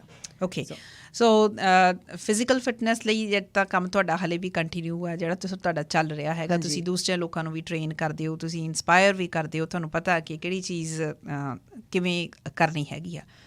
ਪਰ ਮੈਨੂੰ ਲੱਗਦਾ ਕੋਵਿਡ ਦੇ ਦਿਨਾਂ ਦੇ ਦੌਰਾਨ ਜਿਹੜਾ ਤੁਸੀਂ ਮੈਂਟਲ ਹੈਲਥ ਦੀ ਅਵੇਅਰਨੈਸ ਦਾ ਕੰਮ ਸੀਗਾ ਉਹ ਵੀ ਮੇਰੇ ਖਿਆਲ ਰੋਕ ਲਿਆ ਸੀ। ਹਾਂਜੀ, ਕੋਈ ਅਗਾਂਹ ਦੀ ਪਲੈਨਿੰਗ ਹੈਗੀ ਆ? ਹੁਣ ਸੋਚਦੇ ਹਾਂ, ਲਾਈਕ ਵੀ ਪਲਾਨ ਸੀਗਾ ਵੀ ਸਪਰਿੰਗ ਦੇ ਵਿੱਚ ਸਾਡੀ ਗੱਲਬਾਤ ਚੱਲ ਰਹੀ ਸੀਗੀ ਟੀਮ ਦੇ ਨਾਲ ਕਿ ਸਪਰਿੰਗ ਦੇ ਵਿੱਚ ਹੁਣ ਦੇਖਦੇ ਹਾਂ ਮਾਰਚ ਅਪ੍ਰੈਲ 'ਚ ਜੇ ਕੁਛ ਹੁੰਦਾ, ਪਤਾ ਨਹੀਂ ਜੇ ਇੰਨਾ ਟਾਈਮ ਹੋਊਗਾ ਪਲਾਨ ਕਰਨ 'ਚ, ਹਜੇ ਕਈ ਜਗ੍ਹਾ ਰਿਸਟ੍ਰਿਕਸ਼ਨਸ ਹੈਗੇ ਨੇ, ਪਰ ਜਿਉਂ ਲੈਸ ਹੁੰਦੇ ਜਾਣੇ ਨੇ, ਜੇ ਹੁਣ ਨਹੀਂ ਤਾਂ ਫਾਲ ਦੇ ਵਿੱਚ ਦੇਖਦੇ ਹਾਂ ਕੁਛ ਕਰਨ ਲਈ। ਬਿਕਾਜ਼ ਮੈਂ ਮੰਗਦੀ ਹਾਂ ਵੀ ਹੁਣ ਲਾਈਕ 2-3 ਸਾਲ ਹੋ ਗਏ ਵੀ ਭੁੱਲ ਨਾ ਜਾਣ ਲੋਕੀ, ਲਾਈਕ ਮੁੜ ਕੇ if life can go back to normal. ਅੱਛਾ, ਤੁਹਾਡਾ ਜਿਹੜਾ ਡਿਟਰਮੀਨੇਸ਼ਨ ਆ ਉਹ ਬੇਮਿਸਾਲ ਹੈ, ਬਹੁਤ ਕਮਾਲ ਦਾ ਡਿਟਰਮੀਨੇਸ਼ਨ ਹੈ, ਤੁਸੀਂ ਕਰਕੇ ਵੀ ਦਿਖਾਇਆ। ਇਹ ਆਪਣੇ ਆਪ ਦੇ ਵਿੱਚ ਹੀ ਵੱਡੀ ਗੱਲ ਹੈ ਕਿ 2 ਬੱਚੇ ਹੋਣ ਤੋਂ ਬਾਅਦ ਤੁਸੀਂ ਕੰਪੀਟੀਸ਼ਨਸ ਦੇ ਵਿੱਚ ਜਾਣਾ ਸ਼ੁਰੂ ਕੀਤਾ, ਸ਼ੋਅਜ਼ ਜਾਣਾ ਸ਼ੁਰੂ ਕੀਤਾ, ਬੋਡੀ ਬਿਲਕੁਲ ਤੁਸੀਂ ਪਰਫੈਕਟ ਸ਼ੇਪ ਦੇ ਵਿੱਚ ਵੀ ਰੱਖੀ ਹੋਈ ਆ, ਇੱਕ ਹੈਲਥੀ ਬੋਡੀ ਜਿਹਨੂੰ ਕਹਿੰਦੇ ਉਹ ਹੈਗੀ ਆ। ਬਿੰਦੀ ਕੁਛ ਇਹ ਸੋਚਦੀ ਹੈ ਕਿ ਵੀ ਮੈਂ ਇਹੋ ਜਿਹੀ ਹੋਰ ਕਿਹੜੀ ਚੀਜ਼ ਹੈ ਜਿਹੜੀ ਜ਼ਰੂਰੀ ਤੌਰ 'ਤੇ ਕਰਨੀ ਹੈ? ਕੋਈ ਹੋਰ ਵੀ ਗੋਲ ਰੱਖੇ ਹੋਏ ਆਪਣੇ? ਹਜੇ ਤੱਕ ਤਾਂ ਸੋਚਿਆ ਨਹੀਂ, ਪਰ ਇਹ ਜਿਹੜਾ ਮੇਰਾ ਮੈਂਟਲ ਹੈਲਥ ਦਾ ਹੈਗਾ ਆ, ਹੁਣ ਜ਼ਿਆਦਾ ਫਿਟਨੈਸ ਦੇ ਵਿੱਚ ਤਾਂ ਆਈ ਥਿੰਕ ਜੋ ਮੈਂ ਹਾਸਲ ਕਰਨਾ ਸੀ ਕਰ ਲਿਆ। ਕਈ ਜਣੇ ਮੈਨੂੰ ਛੇੜਦੇ ਹੁੰਦੇ ਆ ਕਿ ਹੁਣ 50 ਸਾਲ ਦੀ ਉਮਰ ਦੇ ਵਿੱਚ ਹੁਣ ਤੂੰ ਮੁੜ ਕੇ ਆਉਣਾ, just do one come back, right. So ਕਦੇ ਕਦੇ ਮੈਂ ਸੋਚਦੀ ਹਾਂ ਮੇਬੀ ਅੱਛਾ ਥੋੜ੍ਹੇ ਸਾਲਾਂ ਬਾਅਦ ਮੁੜ ਕੇ ਸਟੇਜ 'ਤੇ ਆਊਂਗੀ, ਪਰ I don't know, I think ਉਹ ਟਾਈਮ ਉਹ ਸ਼ਿਪ ਲੰਘ ਚੁੱਕੀ ਆ। Okay, but in terms of mental health, ਹਾਂ ਮੇਰਾ ਗੋਲ ਆ ਲਾਈਕ ਲੌਂਗ ਟਰਮ ਗੋਲ, ਜੋ ਮੈਂ ਟੀਮ ਦੇ ਨਾਲ ਵੀ ਗੱਲ ਕੀਤੀ ਸੀ, ਜਿਹੜੇ ਅਸੀਂ ਫੰਡ ਰੇਜ਼ਰਸ ਕਰਦੇ ਨੇ ਅਵੇਅਰਨੈਸ ਲਈ, ਉਹ ਤਾਂ ਸਭ ਠੀਕ ਆ, ਪਰ ਮੈਂ ਮੰਗਦੀ ਹਾਂ ਕਿ ਲੌਂਗ ਟਰਮ ਇੱਕ ਇੱਦਾਂ ਦੀ ਜਗ੍ਹਾ, ਮੈਂ ਇੰਸਟੀਟਿਊਸ਼ਨ ਨਹੀਂ ਕਹਿਣਾ ਮੰਗਦੀ, I just want to say wellness centre, because institution ਕਾਫੀ ਨੈਗੇਟਿਵ ਵਰਡ ਆ।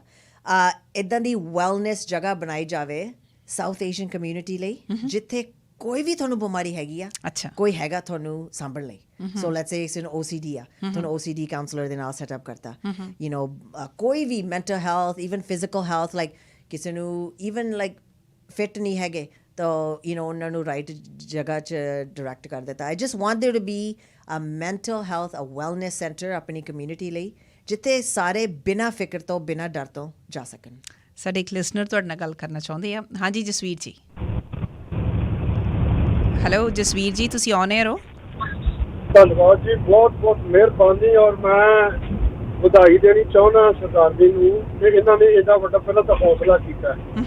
ਔਰ ਮੇਰਾ ਇਹਨੂੰ ਸਵਾਲ ਇਹ ਹੈ ਕਿ ਮੈਂ ਵੈਸੇ ਪਲੱਸ 60 ਹੋ ਗਿਆ ਹਾਂਜੀ ਕਿਉਂਕਿ ਮੈਂ ਪਲੱਸ 60 ਹੈ ਪਲੱਸ ਮੇਰਾ ਦੋ ਸਵਾਲ ਹੈ। ਇੱਕ ਤਾਂ ਸਵਾਲ ਮੇਰਾ ਇਹ ਹੈ ਕਿ ਜਦੋਂ ਅਸੀਂ ਜਿਮ ਵਗੈਰਾ ਜਾਂਦੇ ਹਾਂ, ਐਕਸਰਸਾਈਜ਼ ਕਰਦੇ ਹਾਂ, ਵਾਕ ਕਰਦੇ ਹਾਂ, ਉਹਦੇ ਨਾਲ ਭਾਰ ਘਟਣ ਦੇ ਨਾਲ ਨਾਲ ਜਿਹੜੀ ਖੁਰਾਕ ਸਾਡੀ ਪੰਜਾਬੀਆਂ ਦੀ ਹੈ, ਰੋਟੀਆਂ ਦਾਲ, ਇਹਦੇ ਵਿੱਚ ਵੀ ਕੋਈ ਤਬਦੀਲੀ ਚਾਹੀਦੀ ਹੈ। ਦੂਸਰਾ ਮੇਰਾ ਜਿਹੜਾ ਸਵਾਲ ਆ ਉਹ ਇਹ ਹੈ ਕਿ ਜਿਹੜੀਆਂ ਸਾਡੇ ਕਾਮਨ ਬਿਮਾਰੀਆਂ ਨੇ, ਜਿਵੇਂ ਸ਼ੂਗਰ ਦੀ ਬਿਮਾਰੀ ਆ, ਹਾਰਟ ਦੀ, ਬਲੱਡ ਪ੍ਰੈਸ਼ਰ ਦੀ ਬਿਮਾਰੀ ਆ, ਜੇ ਉਹਨਾਂ ਬਿਮਾਰੀਆਂ ਵਾਲੇ ਲੋਕ ਐਕਸਰਸਾਈਜ਼ ਦੇ ਵਿੱਚ ਜਾ ਕੇ ਸਮਾਂ ਗੁਜ਼ਾਰਦੇ ਨੇ, ਕਿੱਦਾਂ ਦੀ ਐਕਸਰਸਾਈਜ਼ ਤੇ ਕਿੰਨਾ ਸਮਾਂ ਉਹਨਾਂ ਨੂੰ ਲਗਾਤਾਰ ਕਰਨ ਦੀ ਲੋੜ ਆ ਵੀ ਉਹਨਾਂ ਬਿਮਾਰੀਆਂ ਤੇ ਵੀ ਸਰੀਰ ਅਸਰ ਪਾਉਂਦਾ। ਧੰਨਵਾਦ ਤੁਹਾਡਾ। ਸ਼ੁਕਰੀਆ ਜੀ। ਹੈ ਜੀ ਇਹਨਾਂ ਸਵਾਲਾਂ ਦੇ ਜਵਾਬ? ਸੋ ਪਹਿਲਾ ਸਵਾਲ ਤੁਸੀਂ ਪੁੱਛਿਆ ਸੀ ਕਿ ਜਿਮ ਜਾਂਦੇ ਕਹਿੰਦੇ ਸੀ ਕਿ ਡਾਈਟ ਨਾਲ ਵੀ ਫਰਕ ਪੈਂਦਾ। ਯੈਸ, ਡਾਇਟ ਤਾਂ ਖੁਰਾਕ ਤਾਂ ਮੈਂ ਕਹੂੰਗੀ ਕਿ ਐਕਸਰਸਾਈਜ਼ ਨਾਲੋਂ ਵੀ ਜ਼ਿਆਦਾ ਜ਼ਰੂਰੀ ਆ ਆਪਣੇ ਕਲਚਰ ਦੇ ਵਿੱਚ। ਹਾਂਜੀ, ਤੁਸੀਂ ਕਿਹਾ ਰੋਟੀ ਵਗੈਰਾ, ਰੋਟੀ ਛੱਡਣੀ, ਬਿਲਕੁਲ ਛੱਡਣੀ ਤਾਂ ਨਹੀਂ ਜ਼ਰੂਰੀ, ਪਰ ਰੋਟੀ ਨੂੰ ਕੰਮ ਕਰਨਾ ਕਾਫੀ ਜ਼ਰੂਰੀ ਹੈ ਕਿ ਰੋਟੀ at the end of the day ਆਟਾ ਆ, ਕੀ ਨਿਊਟ੍ਰੀਸ਼ਨਲ ਵੈਲਿਊ ਆ ਵਾਲੀ ਨਹੀਂ ਹੈਗੀ। ਐਂਡ ਅਗੇਨ ਵੈਜੀਟੇਰੀਅਨ ਹੋਣ ਦੇ ਨਾਲ ਆਪਣੇ ਕਲਚਰ 'ਚ ਬਹੁਤ ਜਣੇ ਵੈਜੀਟੇਰੀਅਨ ਆ, ਪ੍ਰੋਟੀਨ ਨਹੀਂ ਮਿਲਦੀ, ਪਰ ਉਹਦੇ ਲਈ ਵੀ ਕਾਫੀ ਸਬਸਟੀਟਿਊਸ਼ਨਸ ਹੈਗੇ ਨੇ। ਹਾਂਜੀ, ਤੁਹਾਨੂੰ ਖੁਰਾਕ ਬਦਲਣੀ ਬਹੁਤ ਜ਼ਰੂਰੀ ਆ। ਇੱਕ ਤਾਂ ਜ਼ਿਆਦਾ ਸ਼ਾਮ ਨੂੰ ਲੇਟ ਨਾ ਇੰਨਾ ਖਾਵੋ ਕਿ ਕਈ ਜਣੇ ਕੰਮ ਤੋਂ ਆਉਂਦੇ 8-9 ਵਜੇ ਰੋਟੀ ਖਾ ਕੇ ਸਿੱਧਾ ਮੰਜੇ 'ਚ, ਫਿਰ ਉਹ ਆਪਣੀ ਡਾਈਜੈਸਸ਼ਨ ਨਹੀਂ ਹੁੰਦੀ। ਅਤੇ ਇੱਕ ਆਪਾਂ ਲਗਾਤਾਰ ਨਹੀਂ ਖਾਂਦੇ, ਸੋ ਲਾਈਕ ਸਵੇਰੇ ਖਾ ਲਿਆ ਫਿਰ ਸ਼ਾਮ ਨੂੰ ਖਾ ਲਿਆ। ਸੋ ਦਿਨ ਦੇ ਵਿੱਚ ਥੋੜ੍ਹਾ ਖਾਣਾ, ਪਰ 4-5 ਵਾਰੀ ਖਾਣ ਦੇ ਨਾਲ ਜ਼ਿਆਦਾ ਫਾਇਦਾ ਹੁੰਦਾ ਆ। ਤੁਹਾਡੀ ਗੱਲ ਆਈ ਡਾਇਬੀਟੀਜ਼ ਜਾਂ ਹੋਰ ਬਿਮਾਰੀਆਂ ਬਾਰੇ। ਹਾਂਜੀ, ਮੇਰੇ ਖਿਆਲ ਦੇ ਵਿੱਚ ਜ਼ਰੂਰ ਐਕਸਰਸਾਈਜ਼ ਕਰਦਾ ਹੀ ਤਾਂ ਡਾਕਟਰ ਹਮੇਸ਼ਾ ਕਹੂਗਾ ਤੈਨੂੰ ਆਹ ਬਿਮਾਰੀ ਆ, ਐਕਸਰਸਾਈਜ਼ ਕਰਿਆ ਕਰ। ਤੁਹਾਨੂੰ ਜੇ ਡਾਇਬੀਟੀਜ਼ ਹੋਈ ਆ, ਮੈਂ ਇਹ ਨਹੀਂ ਕਹਿੰਦੀ ਕਿ ਬਿਲਕੁਲ ਹਟ ਜੂਗੀ, ਪਰ ਡੈਫੀਨੇਟਲੀ ਤੁਸੀਂ ਡਾਇਟ ਦੇ ਨਾਲ, ਐਕਸਰਸਾਈਜ਼ ਦੇ ਨਾਲ ਉਹਨੂੰ ਮੇਨਟੇਨ ਲਾਈਕ ਉਹਨੂੰ ਘਟਾ ਸਕਦੇ ਹਾਂ। ਅਤੇ ਕਿੰਨਾ ਚਿਰ ਜਾਂ ਕਿੰਨੇ ਦੇਰ ਲਈ ਕਰਨੀ ਚਾਹੀਦੀ ਆ, ਮੈਂ ਤਾਂ ਕਹੂੰਗੀ ਕਿ ਫਿਟਨੈਸ ਇੱਕ ਲਾਈਫ ਸਟਾਈਲ ਆ। ਐ ਨਹੀਂ ਵੀ ਤੁਸੀਂ ਜਾ ਕੇ ਚਲੋ 2 ਮਹੀਨੇ ਲਾ ਲਏ, ਡਾਇਬੀਟੀਜ਼ ਸ਼ੂਗਰ ਥੋੜ੍ਹੀ ਜਿਹੀ ਘਟ ਗਈ ਅਤੇ ਬਸ ਹੁਣ ਮੈਂ ਬੰਦ ਕਰਾਂ। ਇਹਨੂੰ ਵੀ ਉਸੇ ਤਰ੍ਹਾਂ ਆਪਦੀ ਲਾਈਫ 'ਚ ਪਾਉਣਾ ਪੈਂਦਾ, ਜਿਵੇਂ ਆਪਾਂ ਕੰਮ 'ਤੇ ਜਾਂਦੇ ਹਾਂ, ਰੋਜ਼ ਦੀ ਗੱਲ ਆ, ਆਪਾਂ ਦੰਦ ਬਰੱਸ਼ ਕਰਦੇ ਹਾਂ, ਰੋਜ਼ ਦੀ ਗੱਲ ਆ। ਇਹਨੂੰ ਆਪਦੀ ਲਾਈਫ ਦੇ ਵਿੱਚ ਇੱਕ ਖਾਸ ਹਿੱਸਾ ਬਣਾਉਣਾ ਪੈਂਦਾ ਆ। ਸਾਡੇ ਇੱਕ ਹੋਰ ਕਾਲਰ ਨੇ, ਨਛੱਤਰ ਸਿੱਧੂ ਜੀ। ਹੈਲੋ, ਸਤਿ ਸ਼੍ਰੀ ਅਕਾਲ ਭੈਣ ਜੀ। ਸਤਿ ਸ਼੍ਰੀ ਅਕਾਲ ਜੀ। ਭੈਣ ਜੀ, ਮੈਂ ਤਾਂ ਇਸ ਬੱਚੀ ਨੂੰ ਬਹੁਤ ਚੰਗੀ ਤਰ੍ਹਾਂ ਜਾਣਦੀ ਹਾਂ। ਅੱਛਾ। ਕਰਕੇ ਜਦੋਂ ਇਹ ਵਿਆਹੀ ਨਹੀਂ ਸੀ ਤੇ ਮੇਰੀ ਇਹ ਭਾਂਜੀ ਦੀ ਫਰੈਂਡ ਹੁੰਦੀ ਸੀ। ਅੱਛਾ। ਇਹਦਾ ਬਹੁਤ ਹੀ ਗੁੱਡ ਨੇਚਰ ਆ। ਹਾਂ, ਬਹੁਤ ਹੀ ਨਾਈਸ ਕਰ ਲਿਆ ਇਹ। ਕੀ ਨਾਮ ਤੁਹਾਡੀ ਭਾਂਜੀ ਦਾ? ਕਿਉਂਕਿ ਬਿੰਦੀ ਥੋੜੇ ਸਰਪ੍ਰਾਈਜ਼ ਹੋਏ ਆ। ਸਰਪ੍ਰਾਈਜ਼ ਕਰਨ ਕਰਕੇ ਮੈਂ ਇਹਨੂੰ ਫੋਨ ਕੀਤਾ ਆ। ਅੱਛਾ, ਠੀਕ ਹੈ ਜੀ। ਹਾਂਜੀ, ਇਹਨੂੰ ਦੱਸਿਓ ਤਾਂ ਮਾਸੀ ਬੋਲਦੀ ਆ, ਜਿਹੜੀ ਤੇਰੀ ਉੱਪਰ ਫੈਮਿਲੀ 'ਚ ਇੰਦਰਾ ਸੀ ਉਹਦੀ ਮਾਸੀ ਤੇ ਇਹਦੀ ਵੀ ਮਾਸੀ। ਓਕੇ, ਹੈਲੋ ਮਾਸੀ ਜੀ। ਹੈਲੋ, ਕਿੱਦਾਂ ਪੁੱਤ? ਠੀਕ ਠਾਕ ਹੈ? ਹਾਂਜੀ, ਕੱਲ ਹੀ ਤੁਹਾਡੀਆਂ ਗੱਲਾਂ ਚੱਲ ਰਹੀਆਂ ਸੀਗੀਆਂ ਇੰਦਰਾ ਦੇ ਨਾਲ। ਅੱਛਾ। ਵਾਹ, ਤੁਹਾਡੀ ਬਹੁਤ ਲੰਬੀ ਉਮਰ ਹੋਣੀ ਆ। ਹਾਂ ਪੁੱਤ, ਮੈਂ ਵੀ ਤੇਰਾ ਜਦੋਂ ਦੀ ਤੂੰ ਲੱਗੀ ਆ ਮੈਂ ਉਦੋਂ ਦੀ ਸੁਣੀ ਜਾਂਦੀ ਆ ਬੈਠੀ। ਮੈਂ ਕਿਹਾ ਮੇਰੀ ਕੁੜੀ ਕਿੰਨੀ ਵਧੀਆ ਤੇ ਕਿੰਨੀ ਵਧੀਆ ਇੰਟਰਵਿਊ ਕਰਦੀ ਆ। ਮੈਨੂੰ ਬਹੁਤ ਮਾਣ ਹੋਇਆ ਪੁੱਤ ਤੇਰੇ ਤੇ। Thank you. ਬਾਬਾ ਤੈਨੂੰ ਏਦਾਂ ਵੀ ਵੱਧ ਤਰੱਕੀ ਦੇਵੇ ਤੇ ਮੈਨੂੰ ਮੇਰਾ ਪੁੱਤ ਨਾਲ ਆਪਦਾ ਫੋਨ ਨੰਬਰ ਦੇ ਦੇਵੇ। ਓਕੇ, ਠੀਕ ਹੈ ਜੀ, ਤੁਹਾਨੂੰ ਕਾਲ ਕਰ ਲੈਣਗੇ ਇਹ। ਮੈਂ ਕੋਸ਼ਿਸ਼ ਕਰਦੀ ਹਾਂ ਕਿ ਇਹ ਤੁਹਾਨੂੰ ਕਿਸੇ ਢੰਗ ਦੇ ਨਾਲ ਕਨੈਕਟ ਕਰ ਸਕਣ। ਬਹੁਤ ਬਹੁਤ ਸ਼ੁਕਰੀਆ, ਤੁਸੀਂ ਸਰਪ੍ਰਾਈਜ਼ ਕੀਤਾ। ਮੈਂ ਨੋਰਮਲੀ ਕੀ ਹੁੰਦਾ ਕਿ ਬਿੰਦੀ ਮੈਂ ਸਰਪ੍ਰਾਈਜ਼ ਇਸ ਪ੍ਰੋਗਰਾਮ ਦੇ ਵਿੱਚ ਆਪ ਰੱਖਦੀ ਹੁੰਦੀ ਆਪਣੇ ਗੈਸਟ ਦੇ ਲਈ। ਅੱਜ ਮੈਂ ਪਲਾਨ ਨਹੀਂ ਸੀ ਕੀਤਾ, ਇਹ ਆਪਣੇ ਆਪ ਹੀ ਹੈਪਨ ਹੋਇਆ। ਨਛੱਤਰ ਜੀ, ਹਾਂਜੀ, ਤੁਹਾਨੂੰ ਇਹ ਕਾਲ ਕਰ ਲੈਣਗੇ ਬਾਅਦ 'ਚ। ਠੀਕ ਹੈ, thank you so much. Thank you ਜੀ, ਥੈਂਕ ਯੂ ਬਹੁਤ ਬਹੁਤ। ਸਮਾਂ ਹੋਰ ਇਜਾਜ਼ਤ ਨਹੀਂ ਦੇ ਰਿਹਾ, ਮੈਂ ਕਾਲਸ ਹੋਰ ਨਹੀਂ ਲੈ ਸਕੂੰਗੀ। ਅਤੇ ਬਿੰਦੀ, ਤੁਸੀਂ ਆਪਣੀ ਇਹ ਪਰਸਨਲ ਜਿਹੜੀ ਜਰਨੀ ਹੈ, ਜਿਹਦੇ ਵਿੱਚ ਤੁਹਾਡੀ ਮੈਂਟਲ ਹੈਲਥ, ਤੁਹਾਡੀ ਫਿਜ਼ੀਕਲ ਹੈਲਥ, ਇਹ ਸਾਰਾ ਕੁਝ ਸਾਡੇ ਨਾਲ ਸ਼ੇਅਰ ਕੀਤਾ। ਮੈਂ ਉਮੀਦ ਕਰਦੀ ਹਾਂ ਕਿ ਸਾਡੇ ਜਿੰਨੇ ਸੁਣਨ ਵਾਲੇ ਆ ਜ਼ਰੂਰ ਤੁਹਾਡੀ ਇਹ ਕਹਾਣੀ ਸੁਣ ਕੇ ਇੰਸਪਾਇਰ ਹੋਏ ਹੋਣਗੇ। ਅਤੇ ਜਿਹੜੀ ਅੱਜ ਤੁਸੀਂ ਗੱਲ ਛੇੜ ਕੇ ਚੱਲੇ ਹੋ ਕਿ ਮੈਂਟਲ ਹੈਲਥ ਬਾਰੇ ਗੱਲ ਕਰਨੀ ਬਹੁਤ ਜ਼ਰੂਰੀ ਹੈਗੀ ਆ। ਬੇਸ਼ੱਕ ਤੁਸੀਂ ਜਿੰਨਾ ਮਰਜ਼ੀ ਇੱਕ ਸਟਰੋਂਗ ਔਰਤ ਦੇ ਤੌਰ 'ਤੇ ਕਮਿਊਨਿਟੀ ਦੇ ਵਿੱਚ ਜਾਣੇ ਜਾਂਦੇ ਰਹੇ ਹੋ, ਤੁਸੀਂ ਖੁਦ ਇਹ ਚੀਜ਼ ਮੈਂਸ਼ਨ ਕੀਤੀ ਹੈ ਕਿ ਮੇਰੇ ਲਈ ਇਹ ਬਹੁਤ ਔਖਾ ਸੀ ਕਿ ਮੈਂ ਆਪਣੀ ਮੈਂਟਲ ਹੈਲਥ ਦੇ ਇਸ਼ੂਜ਼ ਬਾਰੇ ਗੱਲ ਕਰ ਸਕਾਂ। ਪਰ ਤੁਸੀਂ ਇਹ ਗੱਲ ਕੀਤੀ, ਤੁਸੀਂ ਇਸ ਚੀਜ਼ ਦੇ ਲਈ ਮੁਬਾਰਕ ਦੇ ਹੱਕਦਾਰ ਹੋ। ਮੁਬਾਰਕਾਂ ਤੁਹਾਨੂੰ ਇਸ ਗੱਲ ਲਈ। Thank you. ਹੁਣ ਤਾਂ ਸ਼ੁਰੂ 'ਚ ਸੀਗਾ। ਹੁਣ ਲਾਈਕ ਜਦੋਂ ਮੈਨੂੰ ਕੋਈ ਪੁੱਛੇ ਵੀ, ਪਹਿਲਾਂ ਜੇ ਮੈਨੂੰ ਕਿਸੇ ਨੇ ਪੁੱਛਣਾ ਕਿ ਤੇਰਾ ਇੱਦਾਂ ਹੱਥ ਕਿਉਂ ਹਿਲਦਾ, ਮੈਨੂੰ ਇੰਨਾ ਮਹਿਸੂਸ ਹੋਣਾ ਕਿ ਓ ਮਾਈ ਗॉड ਮੈਨੂੰ ਕੀ ਪ੍ਰੋਬਲਮ ਆ, ਕਿਤੇ ਲੁੱਕ ਕੇ ਰੋਣ ਲੱਗ ਜਾਣਾ। ਐਂਡ ਬਾਹਰੋਂ ਦਿਸ ਸਟਰੋਂਗ ਵੂਮਨ ਵਿਥ ਮਸਲਸ, ਤੇ ਅੰਦਰੋਂ ਮੈਂ ਰੋ ਰਹੀ ਹਾਂ। ਪਰ ਹੁਣ like after time I think ਜਦੋਂ ਆਪਦੀ ਲਾਈਫ ਸਟੋਰੀ ਕਿਸੇ ਨਾਲ ਸ਼ੇਅਰ ਕਰੋ ਤਾਂ ਵਜਨ ਵੀ ਲਾਈਕ ਥੋੜ੍ਹਾ ਜਿਹਾ ਬੋਝ ਹਲਕਾ ਹੋ ਜਾਂਦਾ। ਹਾਂਜੀ, ਹਲਕਾ ਹੋ ਜਾਂਦਾ। ਸੋ ਹੁਣ ਜਦੋਂ ਕੋਈ ਮੈਨੂੰ ਕਹਿੰਦਾ, ਮੈਂ ਸਿੱਧੀ ਕਹੂੰਗੀ ਆਈ ਹੈਵ ਮੈਨੂੰ ਟੇਕ ਆ ਤੇ it's not under my control. ਪਰ ਕਦੇ ਕਦੇ ਮੈਨੂੰ ਇਹ ਹੁੰਦਾ, ਤੇ ਇਵਨ ਮੈਂ ਆਪਦੇ ਕਲਾਇੰਟਸ ਨੂੰ ਦੱਸ ਦਿੰਦੀ ਹਾਂ ਪਹਿਲਾਂ ਹੀ ਕਿ ਜੇ ਤੁਸੀਂ ਮੈਨੂੰ ਦੇਖਿਆ ਮੈਂ ਵੇਟਸ ਨੂੰ ਆਰਗੇਨਾਈਜ਼ ਕਰਦੀ ਆ ਜਾਂ ਮੇਰਾ ਹੱਥ ਹਿਲਦਾ ਜਾਂ ਕੁਛ, ਇਹ ਮੇਰਾ ਕੰਡੀਸ਼ਨ ਆ ਰਾਈਟ। ਪਰ ਕਿਸੇ ਨੂੰ ਵੀ ਹਜੇ ਤੱਕ ਲਾਈਕ ਕੋਈ ਇਹਦੇ ਨਾਲ ਪ੍ਰੋਬਲਮ ਨਹੀਂ ਹੋਈ। ਸਮਾਂ ਸਾਰੇ ਖੁਸ਼। ਸਾਡੇ ਇੱਕ ਲਿਸਨਰ ਨੇ, ਰੈਗੂਲਰ ਲਿਸਨਰ ਨੇ, ਰੋਜ਼ ਕਾਲ ਕਰਦੇ ਤਕਰੀਬਨ, ਉਹਨਾਂ ਦੀ ਗੱਲ ਜ਼ਰੂਰ ਸੁਣ ਲੈਂਦੇ ਹਾਂ। ਸੁਖਵੰਤ ਕੌਰ ਜੀ। ਹਾਂਜੀ ਨਵਜੋਤ ਜੀ, ਸਤਿ ਸ੍ਰੀ ਅਕਾਲ। ਸਤਿ ਸ਼੍ਰੀ ਅਕਾਲ ਜੀ। ਬਿੰਦੀ ਨੂੰ ਵੀ ਸਤਿ ਸ੍ਰੀ ਅਕਾਲ। ਸਤਿ ਸ੍ਰੀ ਅਕਾਲ। ਮੈਨੂੰ ਨਾ ਬੜਾ ਅੱਛਾ ਲੱਗਿਆ ਤੁਹਾਡੀ ਇੰਟਰਵਿਊ। ਮੈਂ ਨਾ ਫਟਾਫਟ ਮੈਂ ਕਿਹਾ ਬਿੰਦੀ ਦਾ ਨੰਬਰ ਤਾਂ ਸਾਰਿਆਂ ਵਾਸਤੇ ਹੀ ਹੋਣਾ ਚਾਹੀਦਾ, ਇਕੱਲੀ ਮਾਸੀ ਵਾਸਤੇ ਨਹੀਂ, ਜਾਂ ਮਾਸੀ ਦੀ ਹਾਂਜੀ, ਕਿੱਥੇ ਕਾਂਟੈਕਟ ਕਰ ਸਕਦੀ ਤੁਹਾਨੂੰ? ਯੂ ਨੋ ਵਾਟ, ਮੈਂ ਆਪਦਾ ਸੈਲ ਨੰਬਰ ਹੀ ਦੇ ਦਿੰਦੀ ਹਾਂ, 778 ਹਾਂਜੀ 896 ਹਾਂਜੀ 2265 2265। ਓਕੇ, ਥੈਂਕ ਯੂ ਬਿੰਦੀ ਜੀ। No ਮੈਂ ਕਿਹਾ problem. ਬੰਦੇ ਤੇ ਇਹੋ ਜਿਹੀਆਂ ਪਰਸਨੈਲਿਟੀਜ਼ ਤਾਂ ਸਾਰੀ ਕਮਿਊਨਿਟੀ ਲਈ ਹੁੰਦੀਆਂ, ਸਾਨੂੰ ਵੀ ਨੰਬਰ, ਅਸੀਂ ਵੀ ਕੋਈ ਪ੍ਰੋਬਲਮ ਹੋਵੇ ਕਦੀ ਟਿਪ ਲੈ ਸਕਦੇ ਹਾਂ ਆਪਣੇ ਬੱਚੇ ਕੋਲੋਂ। No problem. ਥੈਂਕ ਯੂ ਜੀ। ਸੁਖਵੰਤ ਜੀ, ਸ਼ੁਕਰੀਆ ਤੁਹਾਡਾ ਬਹੁਤ ਬਹੁਤ। ਸੋ ਇੱਕ ਵਾਰੀ ਫਿਰ ਬਿੰਦੀ, thank you so much for coming in. Thank you for having ਮੀ। ਅੱਜ ਦੇ ਇਸ ਪ੍ਰੋਗਰਾਮ ਦੇ ਵਿੱਚ ਬਿੰਦੀ ਬੇਂਸ ਮੈਕਰੋਕ ਉਹਨਾਂ ਦੇ ਨਾਲ ਇੰਨੀ ਹੀ ਗੱਲਬਾਤ। ਕੋਈ ਤੁਸੀਂ ਫੀਡਬੈਕ ਦੇਣੀ ਹੋਵੇ navjot@sherepunjabradio.ca 'ਤੇ ਮੈਨੂੰ ਈਮੇਲ ਕਰ ਸਕਦੇ ਹੋ।